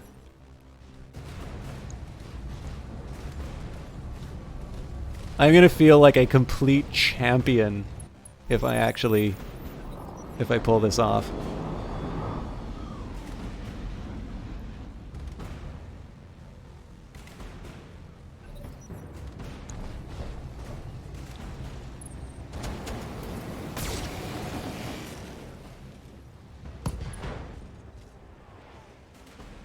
My internals are taking a beating. But he's not dead yet. And this Jenner's running hot, so...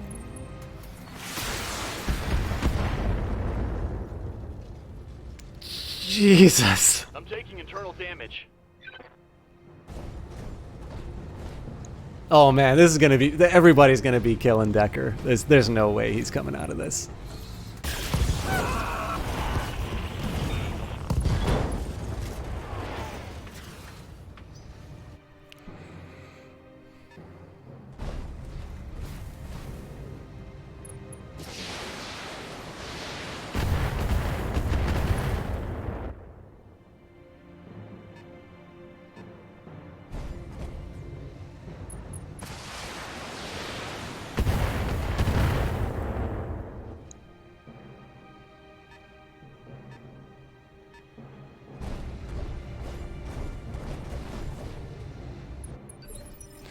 Okay, let's Good to go. let's try and make this Moving to position. worth it.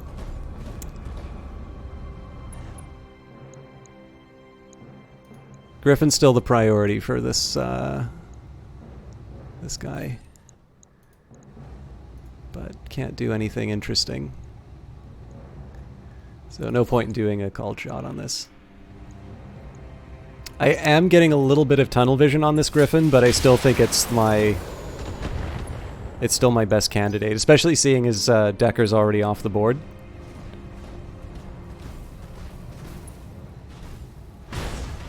Ooh, internal. I'm getting my ass kicked. Okay, well, 2 can play at that game. Ugh.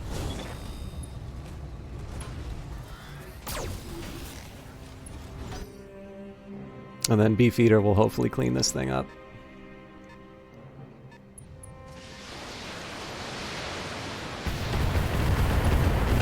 No!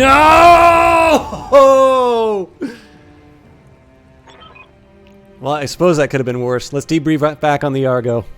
Mission failed. Man, that is a hard mission. Like, your escort has absolutely no sense of self-preservation whatsoever, and then they bring in a lance that gets basically 4 free rear attacks. Good faith effort. Loss on the battlefield is not always failure. Losses teach us to improve and better ourselves. You fought well, Commander, even if you did not prevail. Learn from this lesson and do better next time. So, good faith effort, 191, 280. We'll see if we at least cover the costs.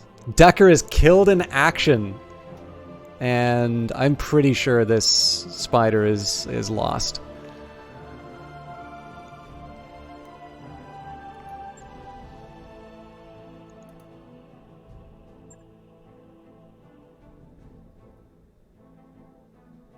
Yeah, that's actually, the Decker loss is a particularly devastating one because we'd actually put quite a bit into training him, but that's fine.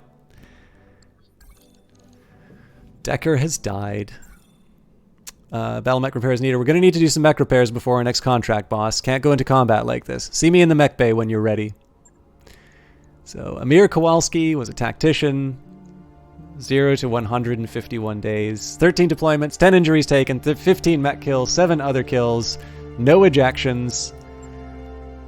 Capellan, mech warrior, officer, command experience, military. I did not know about any of this. Hey, we have a biography. His name was Amir Kowalski. His name was Amir Kowalski.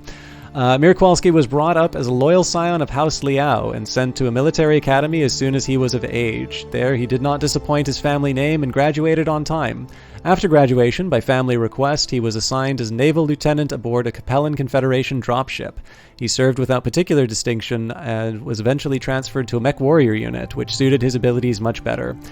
After another tour of duty, in which he developed the motto, "Any battle you walk away from is a victory," he decided he wanted to pursue his own goals and became a mercenary. On day 151, Decker was hit by an enemy commando.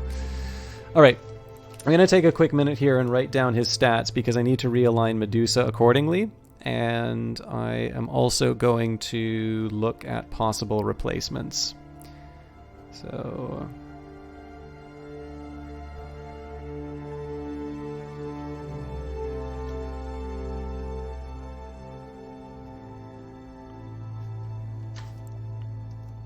So I'm not going to be able to reorient. I'm not going to be able to reorient Medusa completely towards Decker, but we should be able to get something. Now, the big question for me would be whether or not I want to hire another mercenary right away. The biggest argument for doing so would be I can get people in the training, the training. Wait, 10% price increase because of my reputation? Okay, screw that. Yeah, so... Oh, wait, but I haven't built the training module yet. So yeah, I need to wait at least 9 days. Okay. And finally, let's take a look at what my costs are going to be. So clearly the Centurion is the first thing to get repaired. So... repair everything, get a new heat sink in.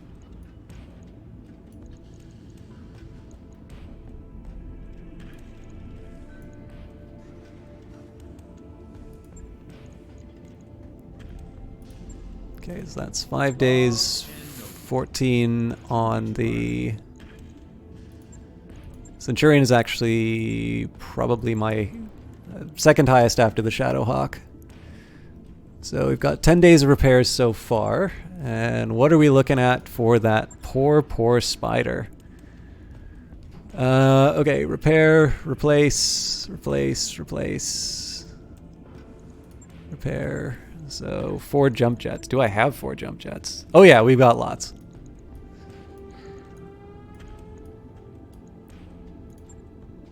Now, there's a pair of medium lasers.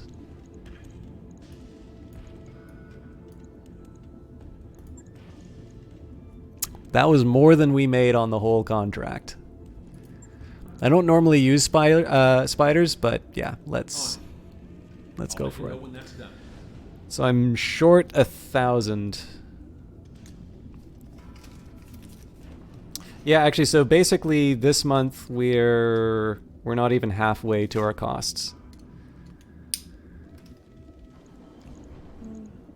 But my answer is going to be... Actually, let's also take a quick minute to see if anybody on the crew has anything to say about that. What do you need? Catch you later, Commander. What do you need? Nope, nobody has an opinion about one of our mech warriors dying. Fair enough. Okay, so here's what we're gonna do. I was gonna, like I said, I was waiting for some repairs and healing and whatnot. Glitch is out for 18 days, so this seems like a perfect time to pick up the liberation mission. Fortunately, I've got 29 days before the financial report, so 20 days travel. And the max reward is 1,152,000. So as long as we pass this priority mission, and we will because we'll have sort of the full complement, we'll be able to cover our expenses for this month. So how much is this game? That's a good question, Dodge Viper GT. I do have a Humble affiliate link, so I'm gonna take a look at that one first because it's been a while since I've sold stuff. Sorry, as in like directly sold it to you. I know a few of you guys have been using the affiliate link. So the full price for this game on Humble is $45 Canadian, but I don't know what that translates into for a US price. So just give me a quick second here. So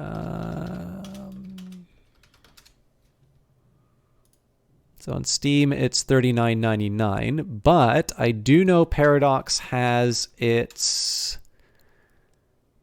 okay, so yeah, that's then that's the Canadian price. But I believe Paradox currently has its Christmas sale going on, and so I think you can probably get it cheaper than that affiliate link. Where are we?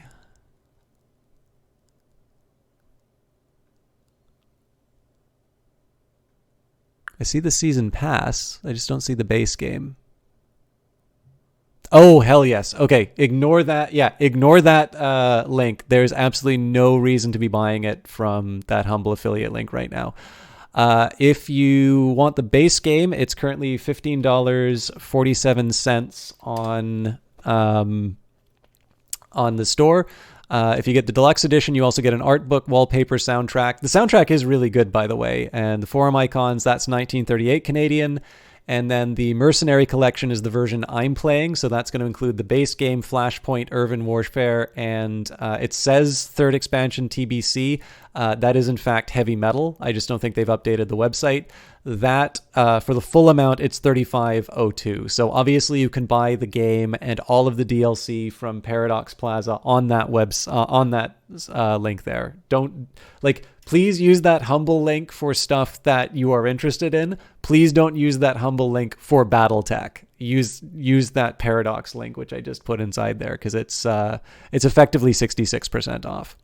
While I am being a complete whore, though, I am going to take a quick minute and direct your guys' attention to the Paradox Management Bundle, which has got 5 more days to go. Again, this is an affiliate link, so I do get money from that.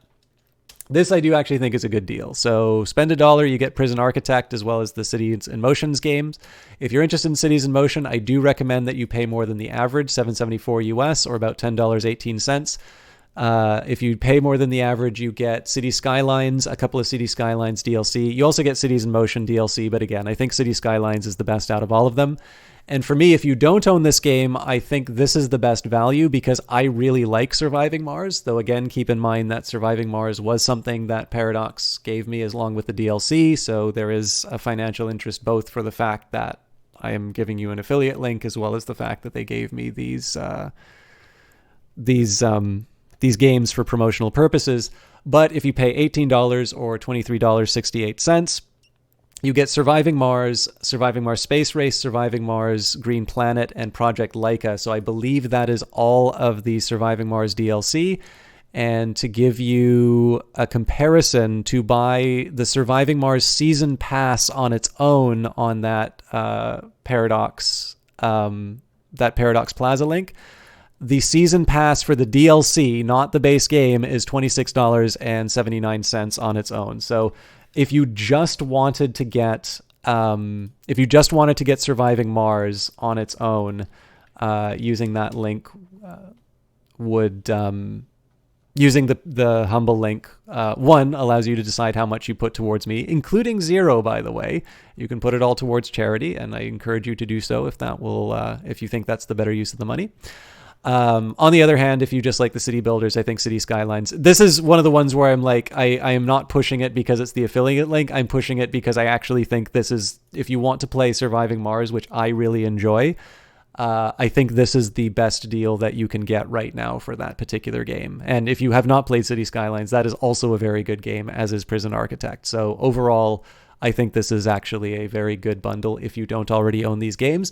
If you do own these games, you're going to need to make the judgment as to whether or not you want Surviving Mars or whether or not you want City Skylines. I think Prison Architect for $1 is a good deal, but if Prison Architect isn't appealing to you, $1 towards a coffee is probably worth more for you. Anyways, sorry to turn that into advertisement at the last minute, but Dodge Viper GT gave me a wonderful opportunity to talk about all the different ways you can buy different Paradox stuff.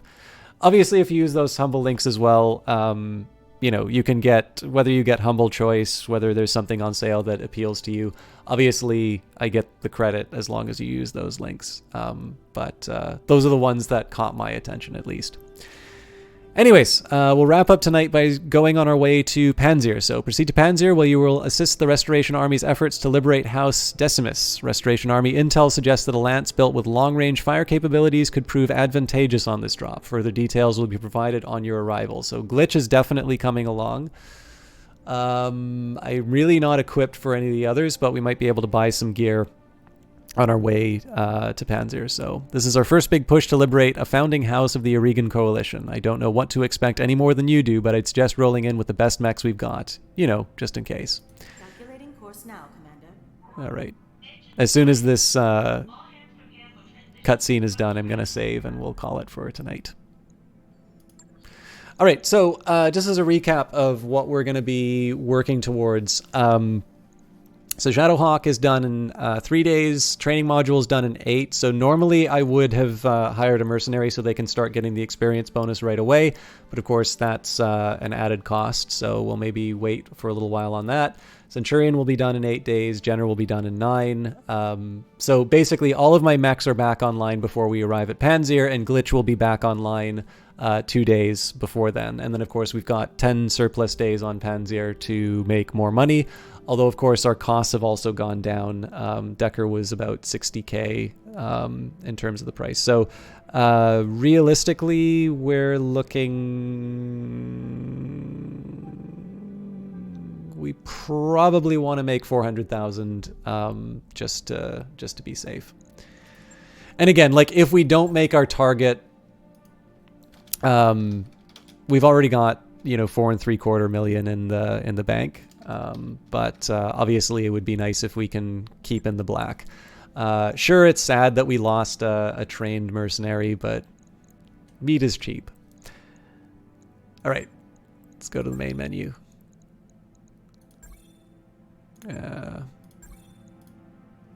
So yeah, thank you everybody for watching. Just general words about the stream overall. So my current plans, I do want to go back to 6 Ages, but I did not play that tonight because I want to spend some quality time with the manual.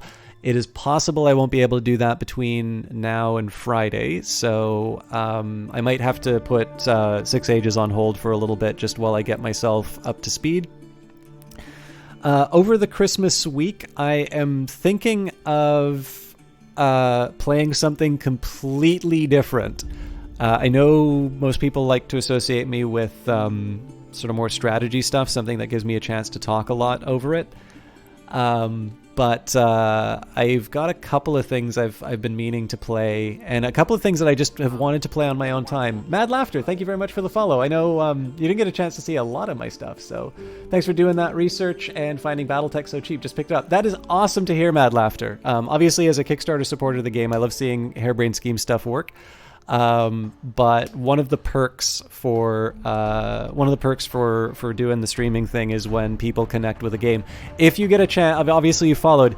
Once you've gotten a chance to play some BattleTech, let me know what you think of it. Because again, it's always been very rewarding when when people are able to find something that they like after watching the channel. So I hope you have a great time with the game. I hope you enjoyed as much as I did. Obviously, I lost a mech warrior, and I'm still smiling at the end. So thank you very much for that. Different? Sorry, oh. But yeah, I'm gonna. I think next week I'm gonna do something pretty. Yeah, I'm gonna do something off the beaten path. So, as usual, Monday, Wednesday, Friday are the regular casting days. Next week, I might change it up a little bit in terms of, like, normally Monday is always dedicated to Paradox Grand Strategy, but it is kind of a holiday week, so I might break that rule. There will be a stream on Friday. I still haven't figured out what that is. It might be Battletech again. And then, as usual, we're back on track with the Elder Scrolls Morrowind. So I was a little less attended yesterday, so if you like keeping up with that one, the best versions of the videos are always on YouTube.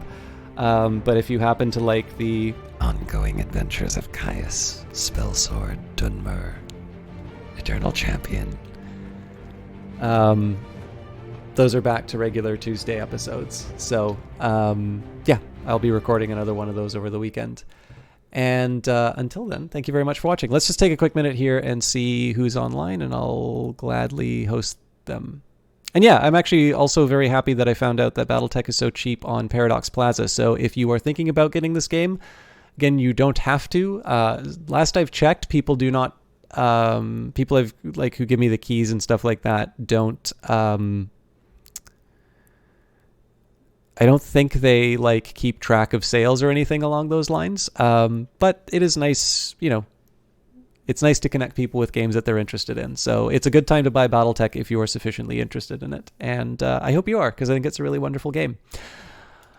I think I am going to host Kilgore Trout, because he actually had to put up with me being a complete pain in his chat the other day. Now, Kilgore Trout plays a lot of classic games, and he's playing something I've never seen before. It's called Wizards and Warriors, and it looks really interesting. It's kind of like a team... It's one of these classic RPGs where like you've got your team on the right-hand side, but it actually has some reasonably well-developed 3D environments. So Kilgore's always good to watch to see new and unusual stuff. So I strongly recommend him. And Dodge Viper, you've actually possibly that might be coming up sooner than you think. I was sitting in the background on that, but there's actually another person who wants me to do that as well. So soon is the answer. And Mad Laughter, thank you very much. Again, it's great to have people like you in the channel. It makes me. It's always encouraging, whether it's somebody who only visits for one chat, or is just generally pleasant to have in there. It is genuinely a pleasure to be able to stream for that. And of course, Dodge Viper, Eyes of Sin, Sungeef. I feel like I'm forgetting someone. The Exception. Sorry, I shouldn't have. I don't know if you're still around, but I think that's everyone. And of course, all of the lurkers. Thank you very much for watching. I'm going to stop taking Kilgore's thunder, and I hope you all have a good time with it. See you on Friday.